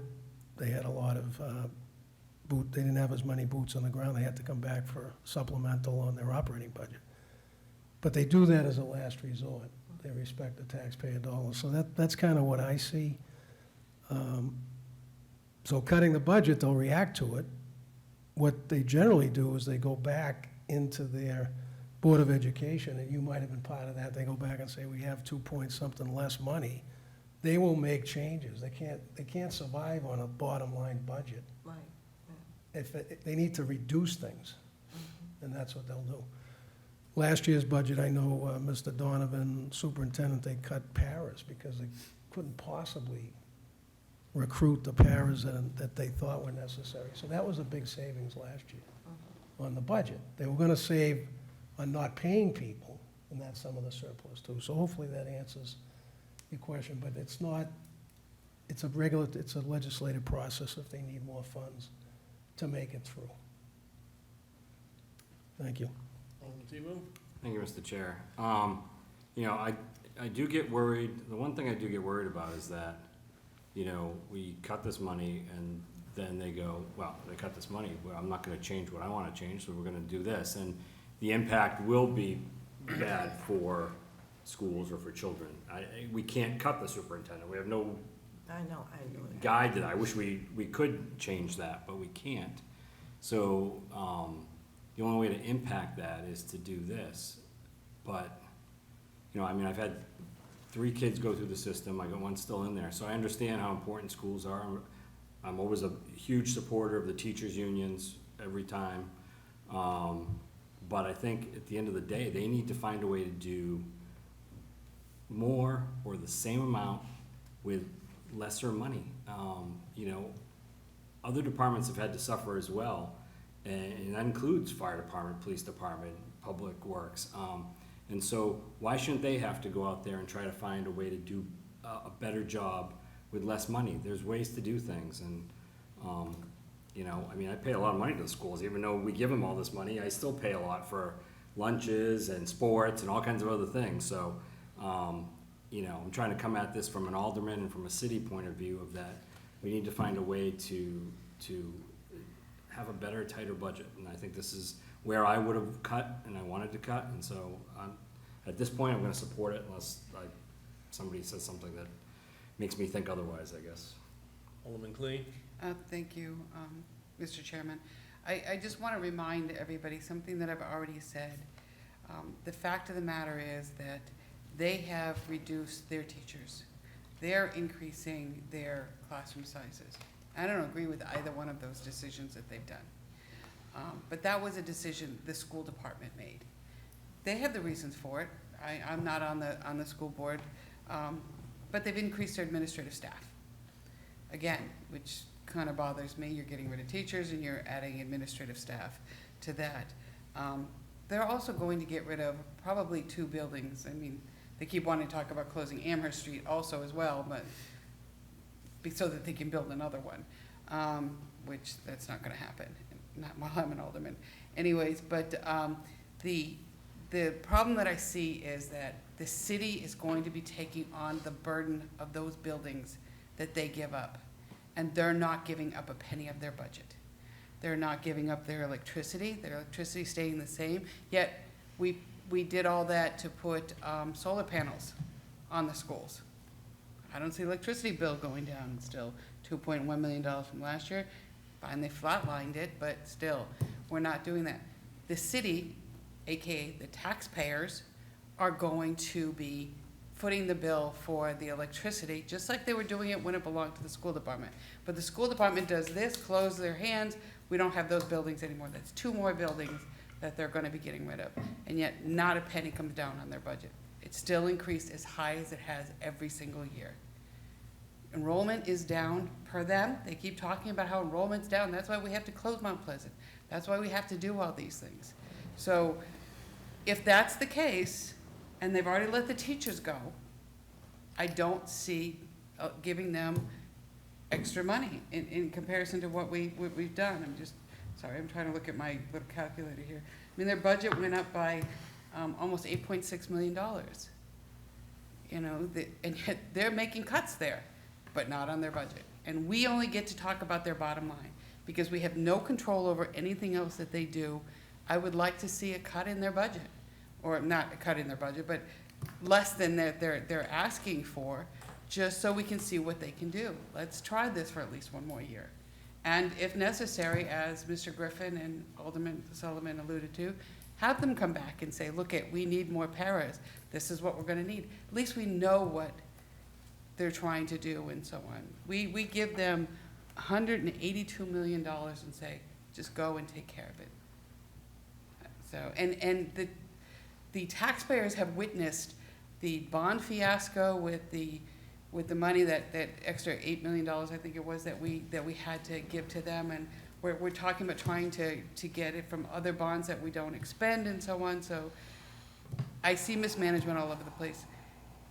I don't get a vote here, but if I don't see a cut in the education budget, I am not gonna be able to vote for the budget. And that's sad to me, because I've never not voted for the budget. So, thank you. Alderman Senate? Thank you, Mr. Chair. Question through you to the maker of the motion, Alderman Sullivan. You had alluded to surpluses. Do you happen to have in front of you maybe like the past 2-4 years of surplus? I'm sort of spitballing ideas in my head here. I do. And I thought this got forwarded. I may not have it in front of me. I apologize. I'll make sure it, Is that the one you just sent? I don't know, maybe it was. But I have it here. I don't know if everyone else has it. But what Mr. Donovan did, per my request, was a budget surplus, and then he backed out FICA, pension, and then benefits from Sure. that, because that's the city's portion. Right. So the net, after that's removed, fiscal year '23, so last fiscal year, reminder, we're in fiscal year '24, was 2.586 million. Fiscal year '22, 2.245 million. Fiscal year '21, $4.3 million. Fiscal year '20, 552,000. That helps. No, that helps, because, good points are being made around me, and I am trying to look at this objectively. And I see a lot of the problems, especially that Alderman Clee brought up, especially in regard to classroom size. I had a real tussle with that just in the last 2 weeks of school. I'll end there for now. Thank you. Alderman Tebow? Yeah, thank you, Mr. Chair. I have a question, and maybe it might even go to Director Sullivan out there. Hey, wake up. So, Alderman Clee had mentioned the electricity, utilities and stuff. How long does our contract go with Eversource? I know we get that sweet deal with the 5% or whatever it is, or 5 cents per kilowatt hour. That was on a contract basis, right? Will that end at some point, or will we have to renegotiate that at some point? I'm just curious if anytime soon will we expect the electricity rates to go up for the city? And I'm not talking about the community power. I'm talking about the one we have for the city buildings. You don't know off the top of your head. Does anyone know? That, I can address that. Okay. That, if you're talking about the solar, No, I'm talking about the amount of energy or electricity we pay for all the city buildings and all the city stuff. that'd be Doria, Okay, that's why I asked him, because technically. and she works directly for the mayor.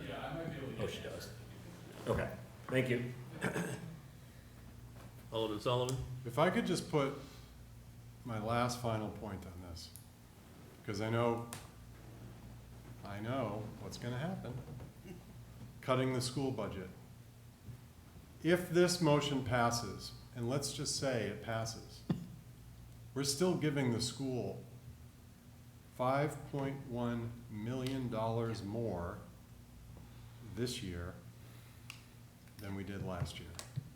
I just want to put that number out there.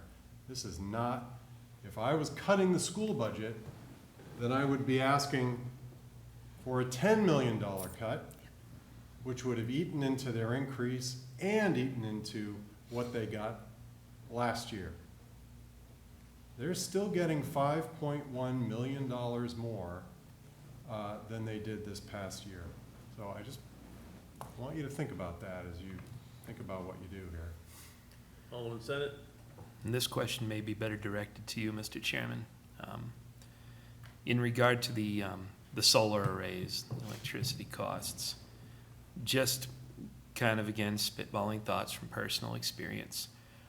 Are the solar arrays throughout the school district all operating at full capacity?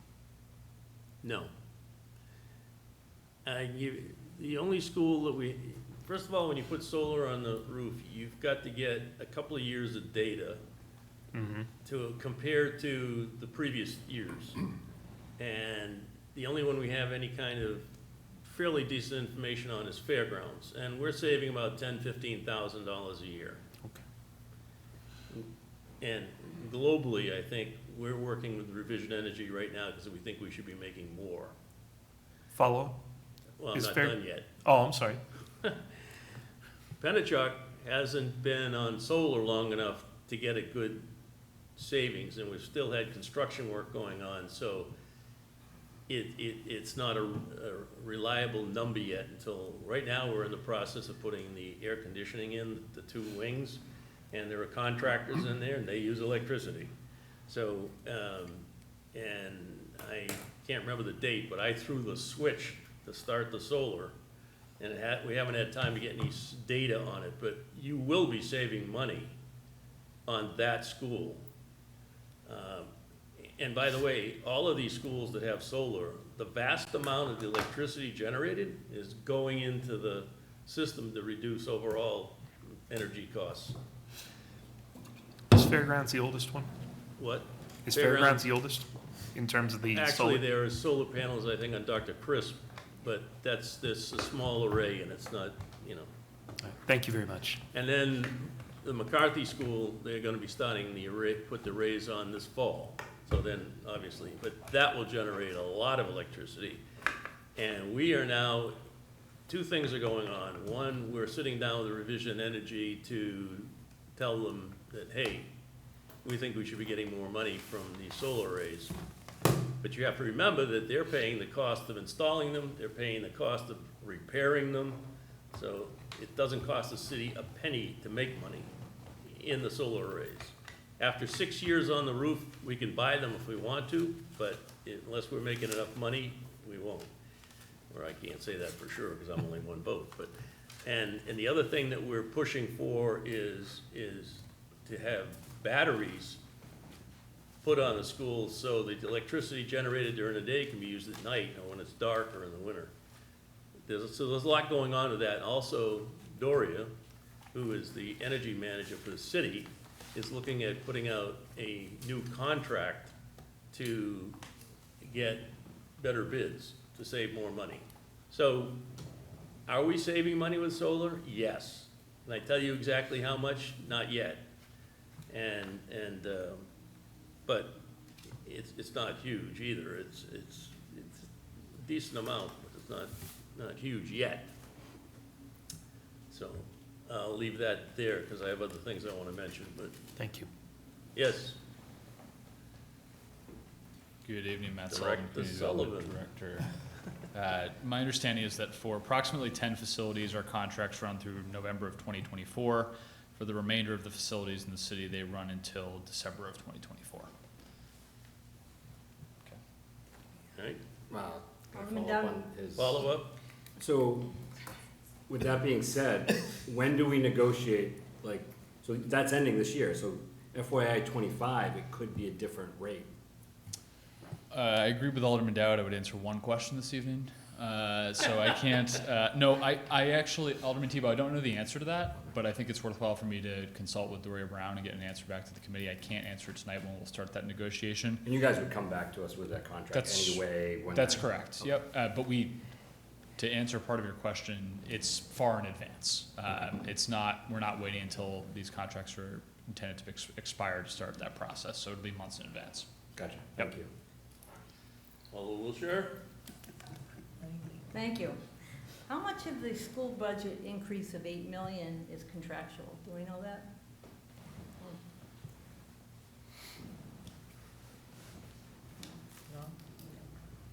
About $1 million. Mr. Chair, we may About $1 million. want to look at how much increase in the salaries and wages. And what Alderman Sullivan indicated, he was also including the 3 or so million of benefits, pension, FICA, Medi. If I remember, their union increase from 25, I believe, was 4%.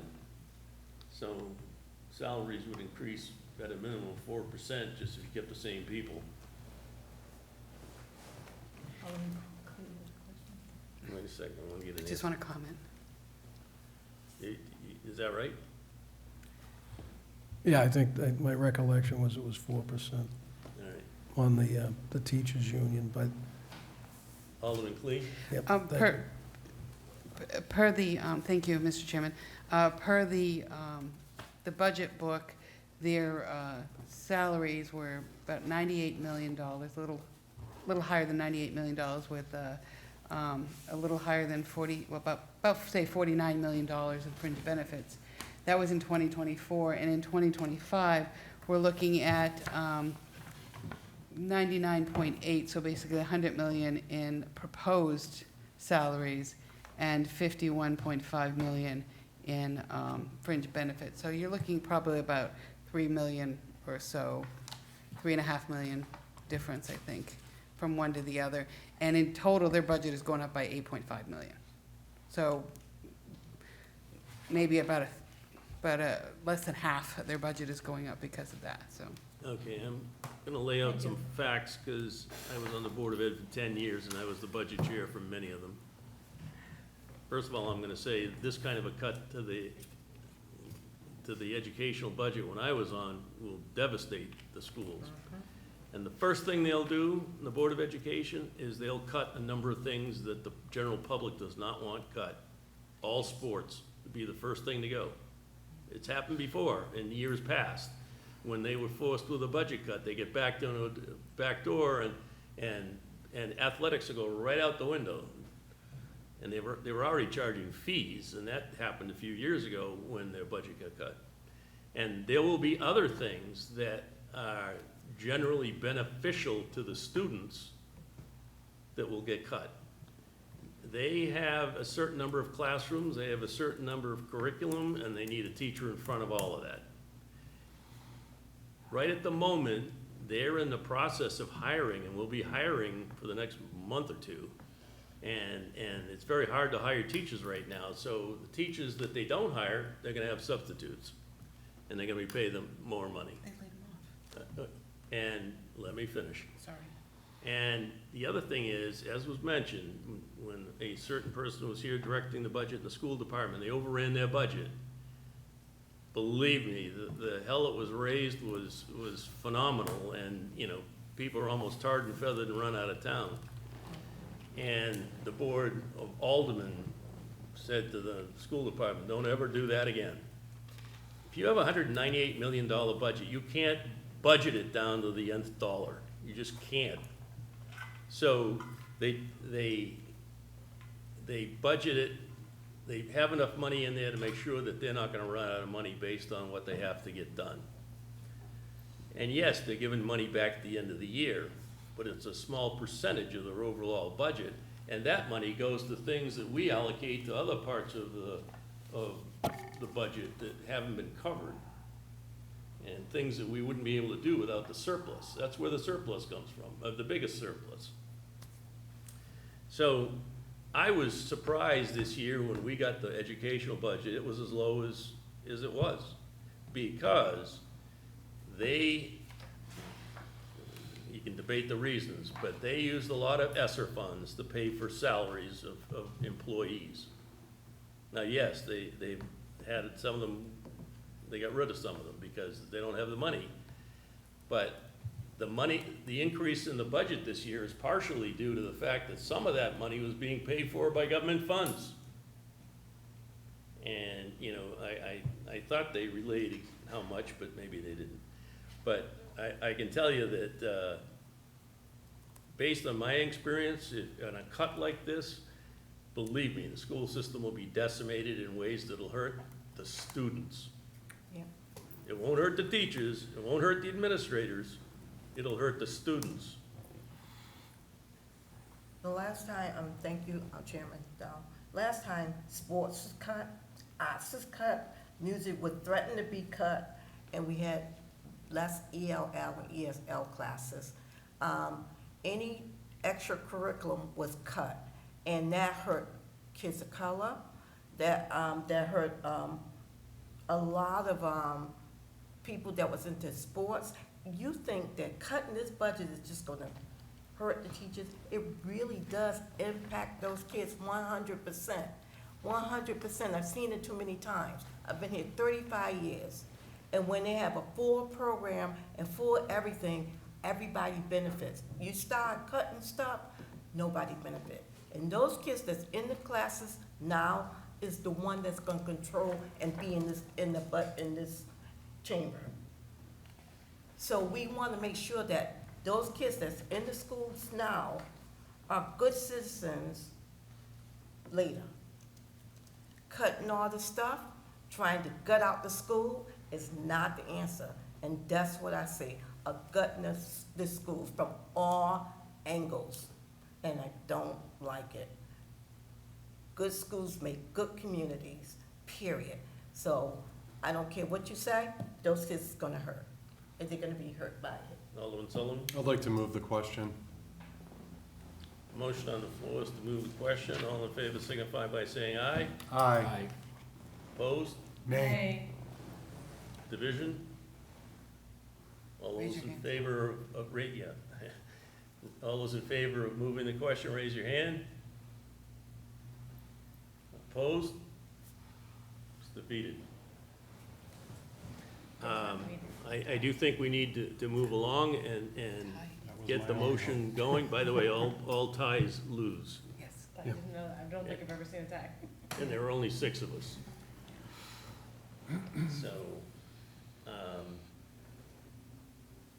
personally, I appreciate the fact that we want to reduce the budget.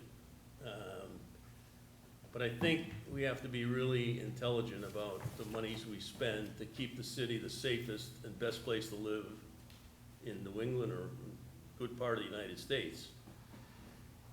And the last people I want to hurt are the kids. And I know where they're gonna go. And if you go to the high schools, the middle schools, and see all those kids that are in athletics, and the other kids that are in music, that helps their education, big time. The kids that are healthier, and they're in sports, do better in school. The kids that are in music and chorus are into something that assists them in learning and makes them better people. If you cut this amount of money out, I'll guarantee those things will go. Alderman Sullivan. You know, you mentioned when you were on the board. Now, I don't know what they're charging for sports now, but let me tell you, all my kids played sports. And they went through the public schools through middle school.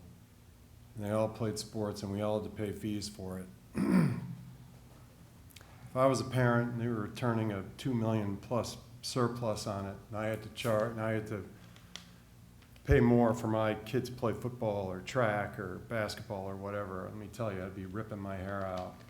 And I'd show up at every single Board of Ed meeting. And we're still giving them $5 million more than we did last year. I don't want that point to be lost. I think it is, because like I said, I knew it was gonna happen. So we're gonna go a year ahead. Let's look into the future. We approve this budget, we're gonna give them $8 million more, they're gonna come back next year, and they're gonna ask for more. They didn't fill the heads they needed to fill. We have struggled, we really struggled to do that. And then we're gonna tack on more to what we did. Reason. And then it just keeps going up in this direction. All I'm asking is to put a speed bump in. That's what I'm asking to do. Again, if they wanna come back and they need the money so badly, come back and ask for it. That's all I'm saying. And I don't wanna pound this tent stake into the ground anymore. But you mentioned you want to reduce the budget. I'm reducing the budget. Yeah, it's a tough cut. But, I mean, if we want to cut 100,000 here and 100,000 there, okay, all right. But I think what we have to do is we have to look at the big picture. And yeah, this is a big cut. But I think that they can manage it, and if they need the money, they can certainly come back, and we have demonstrated over and over and over again that we supplementally appropriate money once the budget's approved. We did it. We do it all the time. We do it. So, first of all, I would never go along with that big a cut.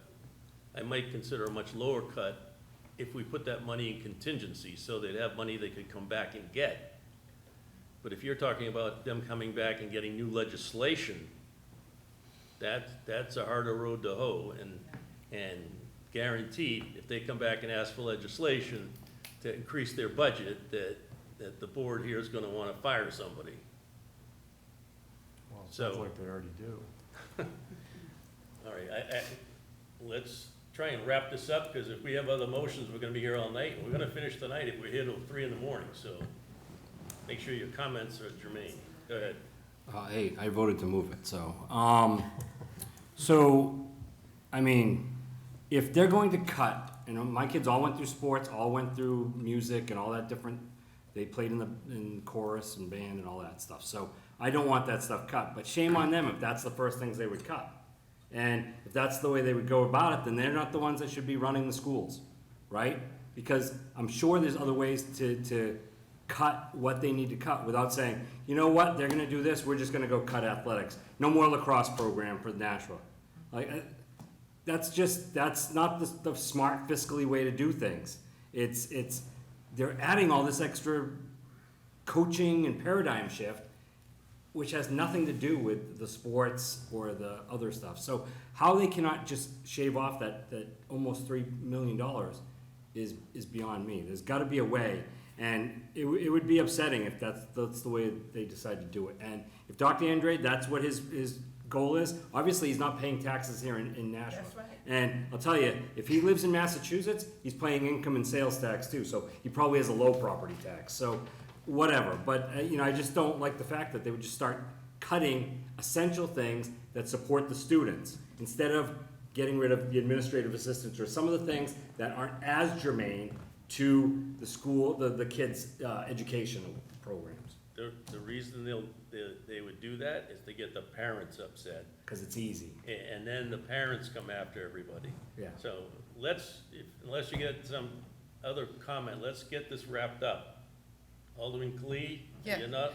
Well, first off, Alderman Dowd, I respect you to the utmost, but the question was asked to be moved, and you and others voted not to move the questions, which meant you wanted more dialogue to happen, and I have more dialogue to give. So I appreciate you recognizing me, and I respect your comments and so on, but I appreciate you allowing me to speak. But the bottom line is, while I do think $2.8 million is significant, let's make it very clear.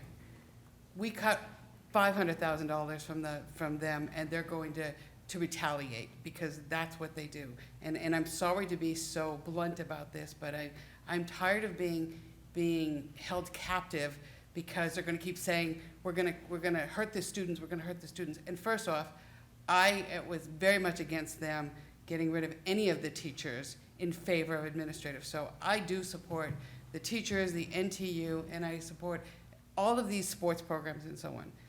But I want to see what they will do. And if they do this, and you even said they're gonna do this to aggravate the parents, so the parents will come at us. Really? That's retaliation. And if that's really what you think, we should be cutting their budget, because they're blackmailing us, and we should not be held blackmail by the school department or by anything. But to add to what I want to say is that do not lose sight that they're giving up buildings that the taxpayers are still going to be paying for. They're not giving up one penny.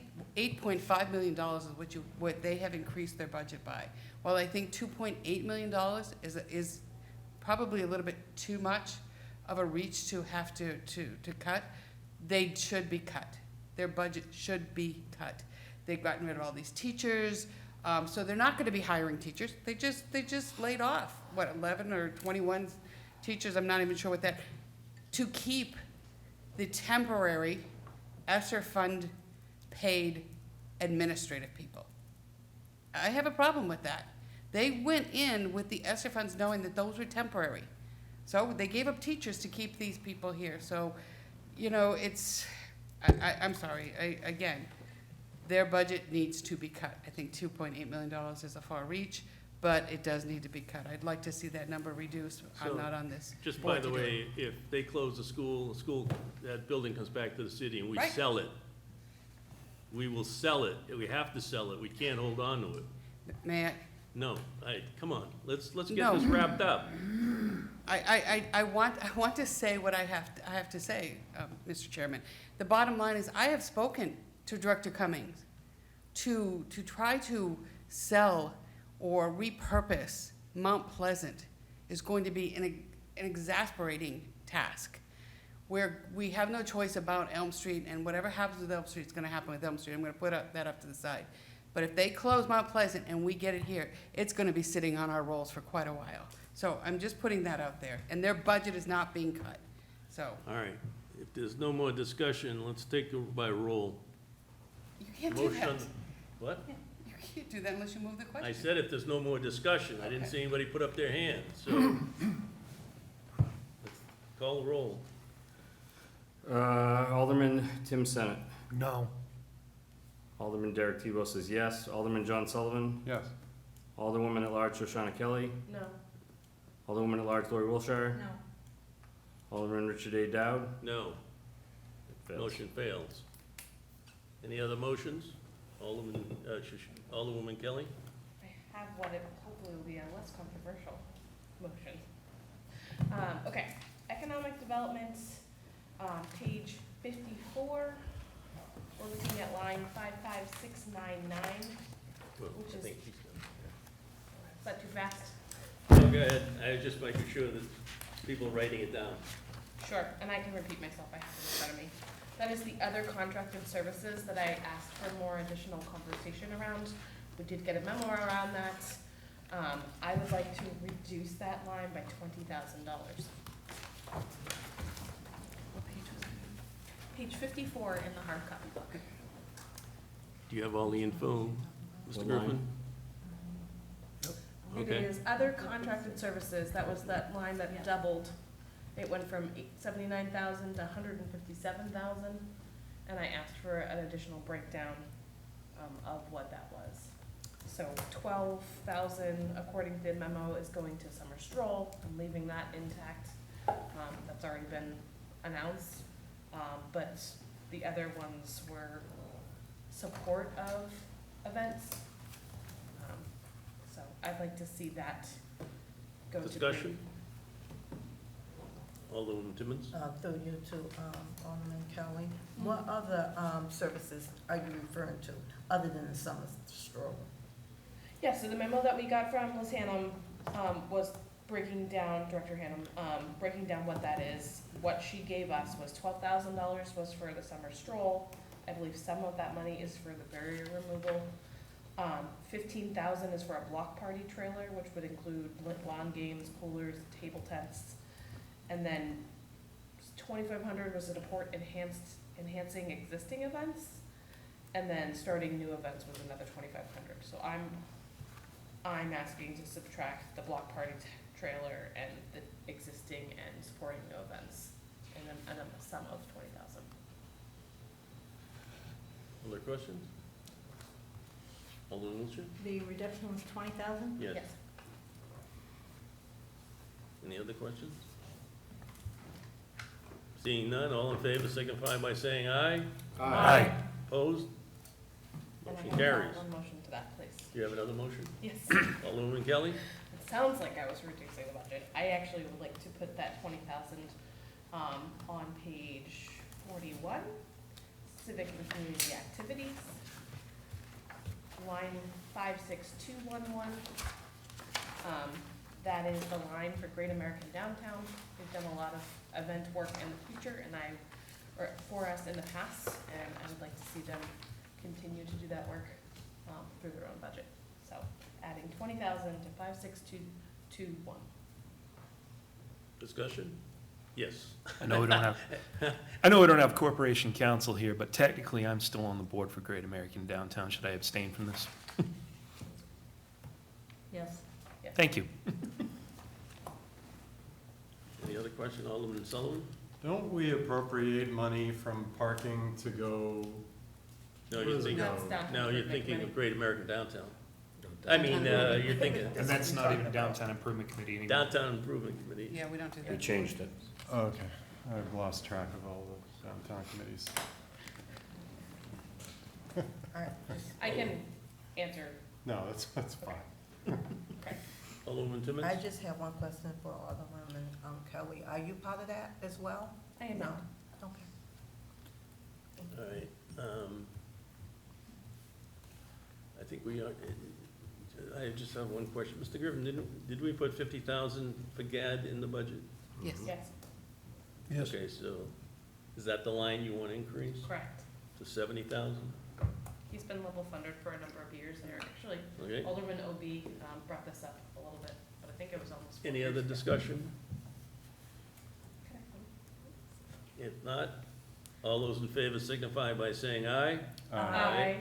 Opposed? Nay. No, motion passes. Next. Yes. I'd like to make a motion to reduce page 139, Department 53, line 53128, down to 0, or $500,000.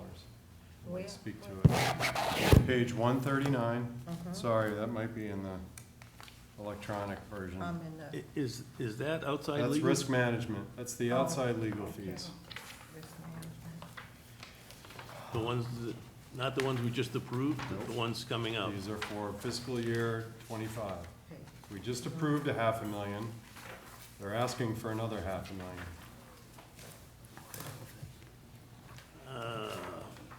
I think that's because of existing lawsuits that we're having to hire outside counsel, so how would you pay for that? I am certain, based on discussions that we've had throughout the budget season, that we will have surplus monies available. We can handle that through escrows.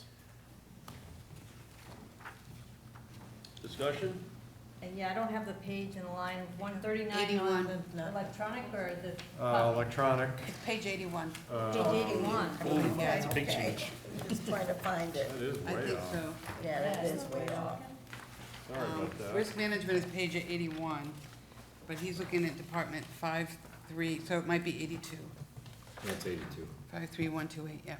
So it's on page 82 of 82, the hard line copy. 53128. Take that down to 0. So, Mr. Chairman, if I Yes. may, John Griffin, John CFO. What happens technically here is if you do look at page 81, that's literally the transfer into the property and casualty fund. So the pages that follow with it, it's like it's not a budget line item, it's basically that department that wants to explain where they think they're gonna spend the money. But practically speaking, if we reduce the $7.3 million transfer by 500,000, you could put a 0 in that estimate for legal fees. Oh, so really what I should do is amend my motion to reduce total expenses for Department 128 by $500,000 to 7.156832. Would that be more appropriate? Right, correct, but it'd be 6.8, I think it was, 6,800,000. Oh, I'm looking at the wrong. So wait a minute, I'm So sorry. page 81. So I'm reducing revenues, not appropriations? No, No, page that's 80. the appropriations, risk management, the pages that follow, Oh, yeah, okay. they're illustrative, but this is where the money gets transferred into the property and casualty internal service fund. So I would reduce the total general fund from 7,306,332 less 500. That would be 6.806332. Correct. Yep, okay. That's my motion. Discussion? I have a question. This is to Mr. Griffin. if we do this, what would happen if we actually do need that money? Because it looks like we need that money there. So what is the consequences of not having it there? Considering what we've been through in the last at least 3 years. The consequences of, you'd have to pay for it somewhere. Right. And So- I think what's contemplated is, don't put in the budget, close the books, have some appropriations not spent, put it in assigned fund balance, and then sometime in the next few months, come back and take the same $500,000 and increase this through the transfer, similar to what you did in fiscal '24. You're gonna have to do that to pay outside counsel. Alderman Tebow? Thank you, Mr. Chair. So I would love to reduce this by 500,000, I really would, but based on what I saw last night at the meeting, one person's not gonna stop and the other person just put a new suit against us, so it's gonna continue to come, and we never know when they're gonna try to sue people that aren't necessarily the mayor or Steve Bolton, right? So if they start to sue people that are just people in the departments, then you have to put up, or people in the legal department, then you have to put up other counsel, in my opinion, so it doesn't conflict. If I could guarantee that this wasn't gonna happen, then, and the mayor tried to do it last night by trying to say that, it would be nice to take that 500,000 off, because this is the last couple of years, this is fairly recent that we've had to put up this kind of money, so it'd be nice if we didn't have to do it, but I think we need to protect ourselves or our employees. Alderman Sullivan? Thank you, and I agree with you. And the reason I made the cut, and last night, as this was rolling around in my head and watched the exchange,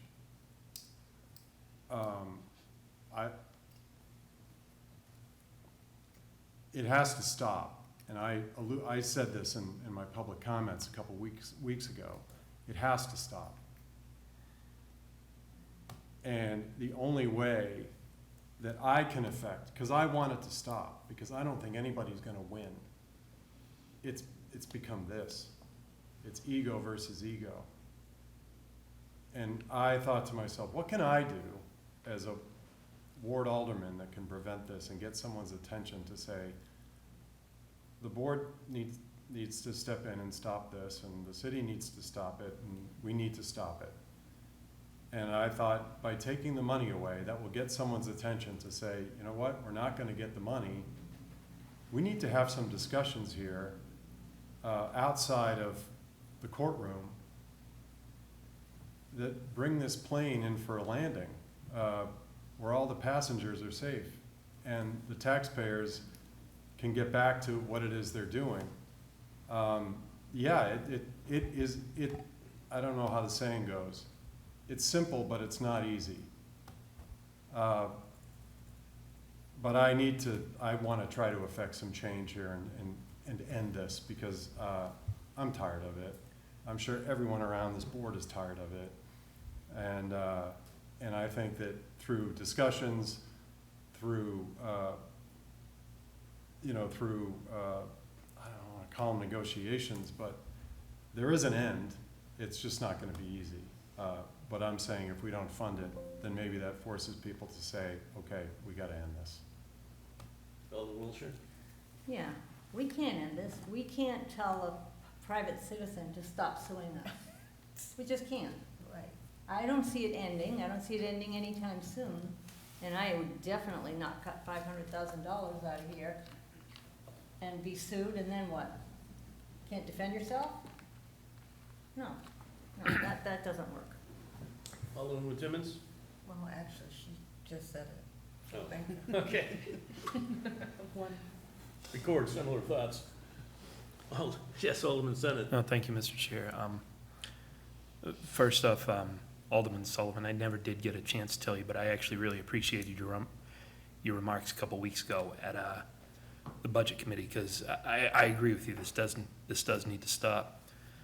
I also agree with Alderman Wilshire that I'm not optimistic that it's going to. And even in an ideal scenario where we cut this money and we say, let's all come to the table for a mediation session or something to the effect, we're gonna need an impartial third party who we're gonna probably have to pay. And it's a tough nut to crack, it really is, because unfortunately, with this whole situation, with the broader picture of it, I see it costing us anyway. Thank you. Yeah. If I were betting on DraftKings, I'd say we're gonna be spending more than 500,000 in FY '25, just on what's happened. And there was several suits, again, filed this morning, so. Director Cummings, just. Director Cummings. Yes, thank you, Mr. Chairman. So I just want to go on record to, everyone knows that it was proposed. We were very conservative in the projection. I anticipate more money than what we're asking for right now. Two examples is we have one case that we know is scheduled to trial, that going to cost us some money that wasn't anticipated when we originally filed this. And then we know that there's some more pending lawsuits that we've been told that will be filed against us that, again, this budget didn't necessarily take into consideration. So I want to just make sure everyone is aware that beyond the 500,000 that is being asked for, there may be a need for additional monies beyond that we could be looking for in the future, but we want it to be as conservative as possible. Okay, thank you. The only way I see this stopping is based on things I've read from the findings from the judge, is if these keep going on and he keeps awarding legal fees, that's the only way some of this money's coming back. And I haven't been in those cases, but I read the findings a couple times, and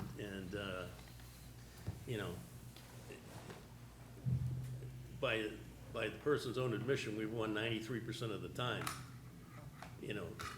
That's good in the fact that we're winning. It's bad in the fact that we're gonna need a lot of money to defend the city.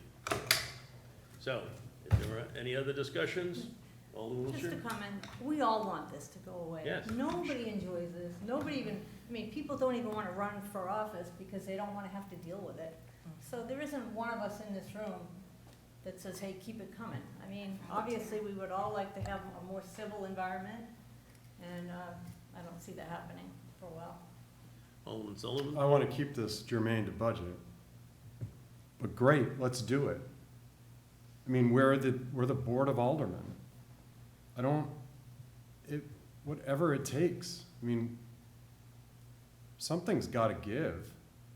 There's got to be something. I talk to people for a living. I do it all the time. I deal with difficult customers. I deal with difficult constituents all the time. And, sometimes I have to eat some crow, but sometimes if the goal is to move something forward, then I have those discussions. And sometimes it works and sometimes it doesn't. But this is insane. This is absolute insanity.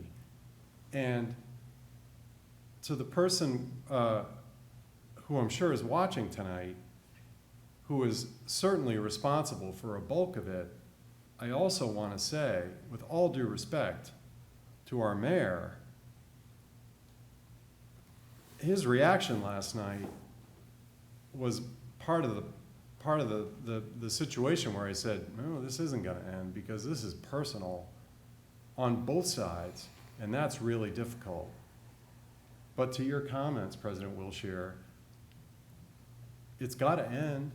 And this was my attempt to say, can we stop this, please? Because it's draining the city. It's draining the city economically, time and attention for folks that aren't that are on the payroll that have to put up with this. There's got to be a solution, and we have to find it Because writing checks, continually writing checks, like I said 2 weeks ago, the only people that are winning are the attorneys. That's it. Alderman Shaw? I don't understand how cutting this from the budget is gonna stop this. Because maybe it starts the discussion. Court's tried it. I disagree, but that's why we're here. Ripping the Band-Aid off, kind of like the schools. Alderwoman Timmons? I just want to point out, last night, it was being watched by a lot of people. And they didn't blame it on the mayor, I'm going to tell you that. I'm They sure did they not did. blame it on the mayor. I'm sure I think the disrespect that some of the speakers had towards the mayor and the group was appalling. It's just appalling. I guess because I came from the military, that you just don't talk to people that way. You gotta be more kind and more open. And they were hostile right up, you know, you're laughing and you're doing this and it's just ridiculous. No, that particular person didn't say that, but other people did. But it's the disrespect from that same group of people that come at every meeting. I can name them. They come year after year after year, saying the same old nonsense every single time. And I don't care if they're watching, because we already know the scenario. We already know the story. We already know what they want to say. Nothing is good in the city. Everything needs to be cut. Everything is just bad, bad, bad. I want to hear something good for a change. I want to hear saying, you know what, Mayor Donches, we're number 2, one of the best cities in this country. That's a good thing. Congratulations. But I still would like to see A, B, C, D, and E. That would come out a lot better than saying everything you're doing is wrong and this person did that and that person. That is the problem. Well, those people are free to show up too, and they don't. No, I'm talking about the people that do show up. No, I know. I'm talking about the people that show up, because they actually, other people won't show up if they're there, because they don't want to be attacked or sued. That's the first thing they said, oh, I can't afford to be sued. They don't show up. That's not right. I mean, that's simply not right that a citizen of this city cannot come to a board meeting or a public hearing and not fear of being sued because they don't have the money. Somebody told me, you better be careful because you're going to be sued and she's going to take everything from you. But it's not all that easy either. So, I mean, I'm going to say what I'm going to say. I think that person needs to calm down and need to look at herself in the mirror and say, who's really the problem? And that $500,000 that you want to take from the budget will not stop her from saying, look at me, something might be wrong with me. All right, unless there's any other discussion, the motion on the floor is to cut 500,000 from the bottom. I'm gonna wait. Oh, she can Oh, back. yeah, okay. Yeah, I was gonna say, wait. I haven't called a vote. Oh, okay. So, when Alderwoman Kelly gets back, we'll vote on the, Alderman, please. Thank you, Mr. Chairman. I think based on what Director Cummings had said to us, that this fee is gonna go up, and truthfully, Alderman Sullivan, if I really thought that if we, emptied out the budget and said we're not gonna fund any legal fees, that would stop it, but I think what that does is, and I think it was made very clear that this $500,000 isn't just for the city. It's for those lawyers that have to be hired to cover volunteers. There were at least 3 volunteers on committees that were taken to court. Mm-hmm. This went beyond being angry at the city. These are 3 people, citizens. Well, one is not a citizen of Nashua, but 2 of them, 2 out of the 3 are citizens of Nashua, that were taken to court, names put out into the public and so on.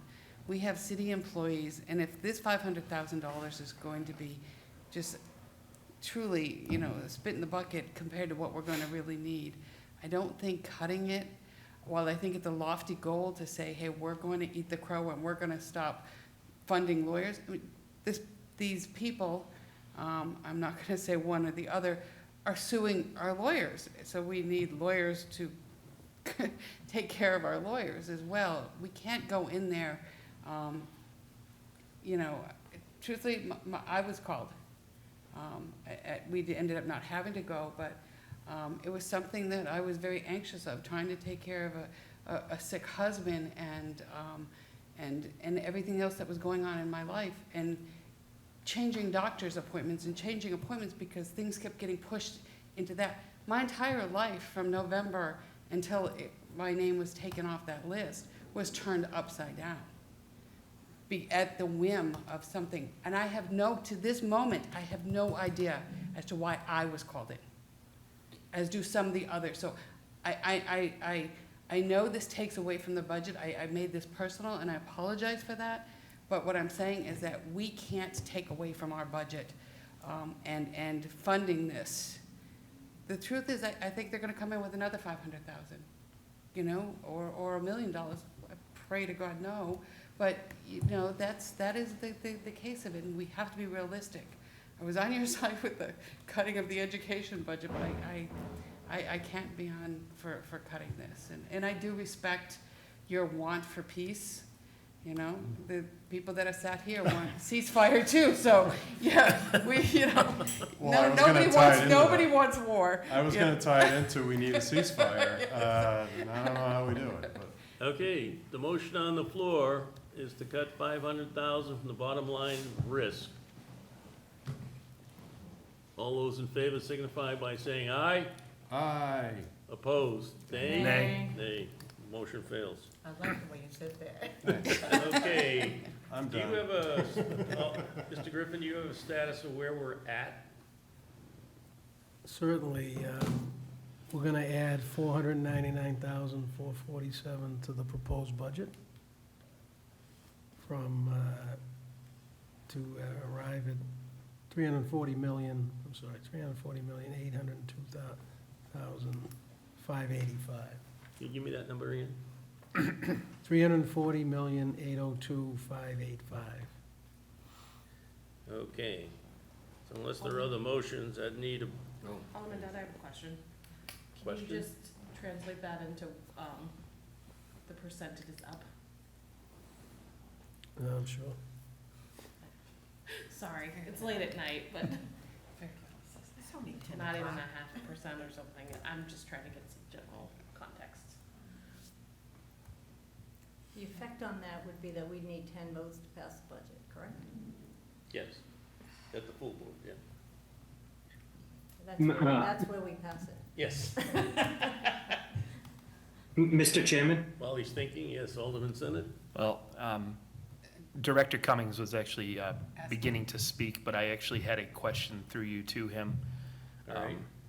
Pardon my scattered brain, but he had alluded during his budget presentation that there was a position, I believe, in his division that was no longer needed to the tune of $22,000.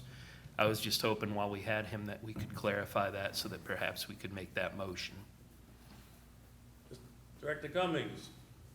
Yes, thank you, Mr. Chairman. That was actually the reason why I was speaking up right now. I wanted to remind the body that you could, if you're so inclined, reduce the payroll budget by $31,650, I believe. And that would be in the hard book, page 66, line item 51100 under salaries and wages for a part-time position that is no longer necessary. All right. We can reduce Somebody that. like to make that motion? Could you- So made. Oh. All right. Come on. Was it 31,655? Is that what it was? I'm waiting for, Mr. Griffin, you have that line item and that number? I was making them do percentages. And if we could repeat it, it's No. payroll budget page. So hard copy book, page 66. It's line item 51100 under salaries and wages. And it would be a reduction of $31,650 for a part-time position.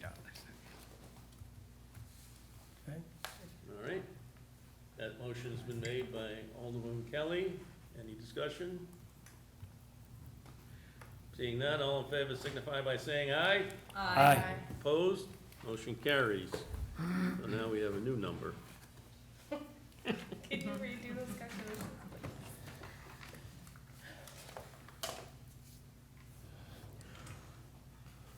So it's page 66? Yes. Actually, page 65. Right. Line 51. Page 66, that's 66.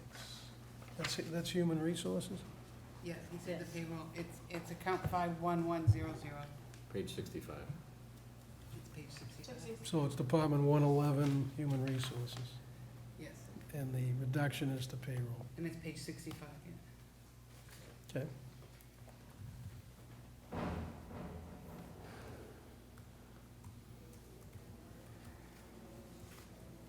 So the net increase is 487,797. It's an increase of 0.14%. No, we didn't increase, we decreased it. Well, the net, The net of Oh. our Of all the motions motions tonight. tonight, yeah. What And I'm was the sorry. figure? Yeah, sorry. 467,797 to add to the proposed budget to develop a new budget of 340,770,935. As Alderwoman Kelly asked, it's 0.14% you're increasing the budget. Thank you very much. Okay, if there are no further motions and no further discussion, I will need a motion to approve and send to the full board the recommended budget committee budget recommendation of $340,770,935. So moved. So moved by Alderman Wiltshire. Any discussion? Seeing none, all in favor signify by saying aye. Aye. Opposed? Nay. Motion carries. One more famous motion. We were doing what, putting it back on the table? Sure. Yeah, what about all this stuff? Oh, that's right. We got at It's a least. regular meeting. We got at least, yeah, it's a regular meeting. Okay, so we have public comment. I don't think Director Sullivan wants to say anything. General discussion. Alderman Tebow? I'll be quick.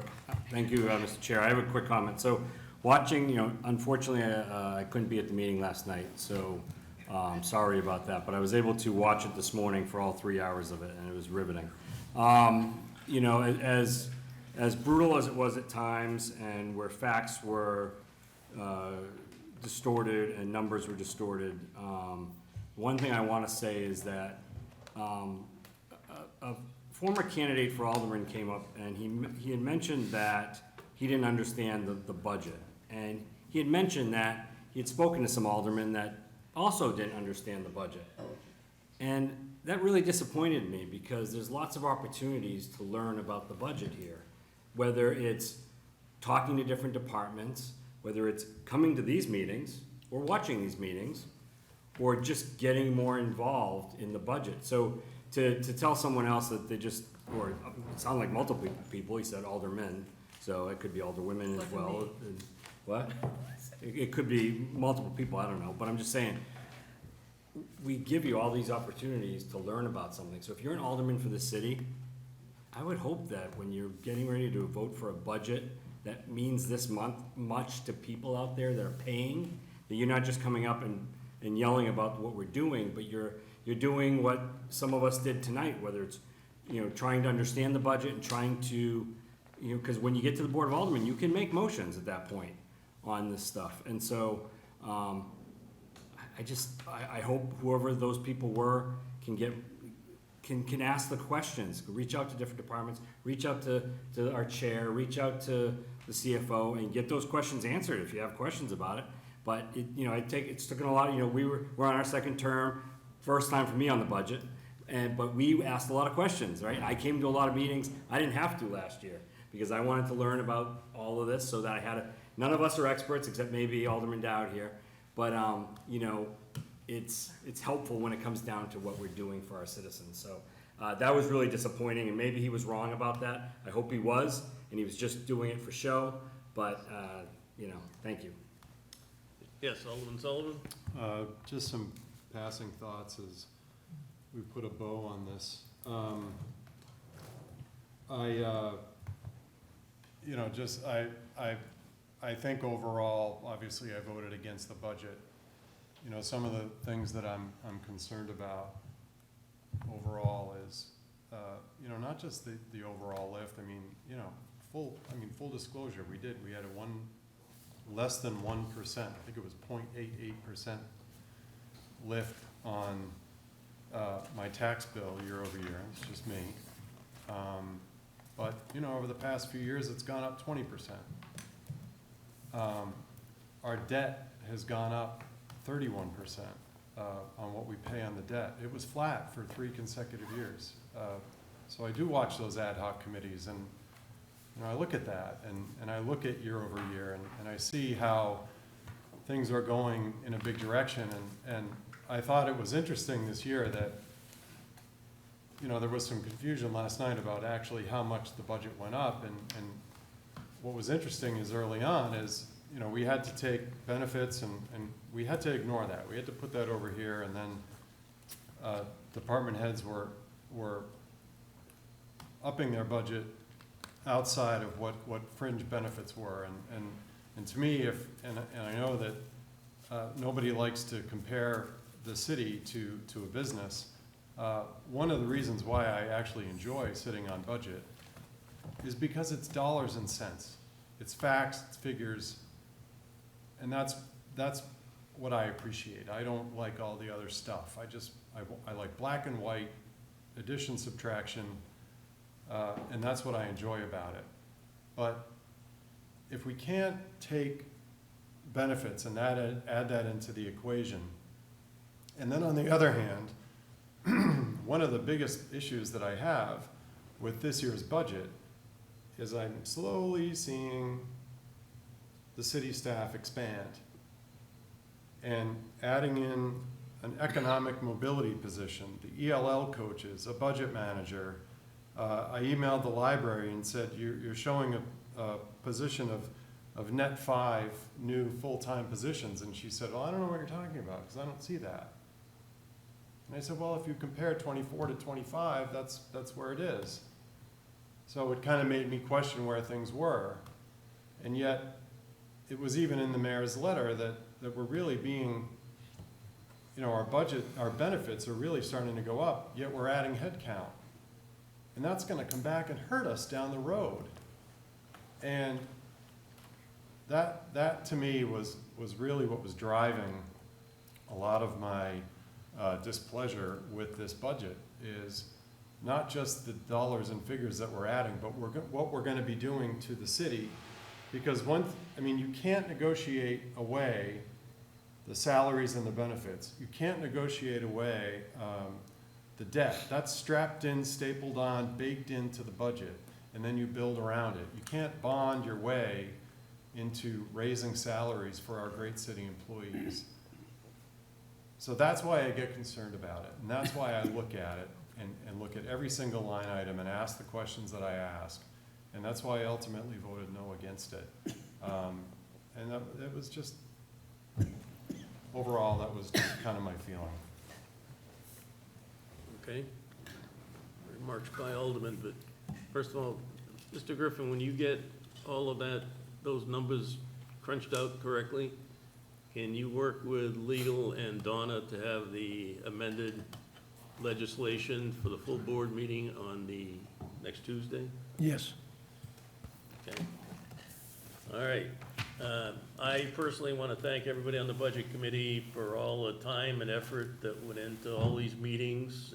It's a long process every year. This year, the long process was shortened, so we had, it seems like we were out almost every night. So thank you very much for all of that. You know, I've been through the budget more times than I want to know, and I appreciate the fact we have a new book. We've come up with a couple of suggestions for changes, Mr. Griffin, so we want to make sure we reflect those. And hopefully we can resolve the budget next Tuesday and move on to FY 2025 on the 1st of July. So, now, All right, I'd like to make a motion to adjourn. motion on the floor is to adjourn. All in favor signify by saying aye. Aye. Opposed? We're adjourned at 10:11 PM.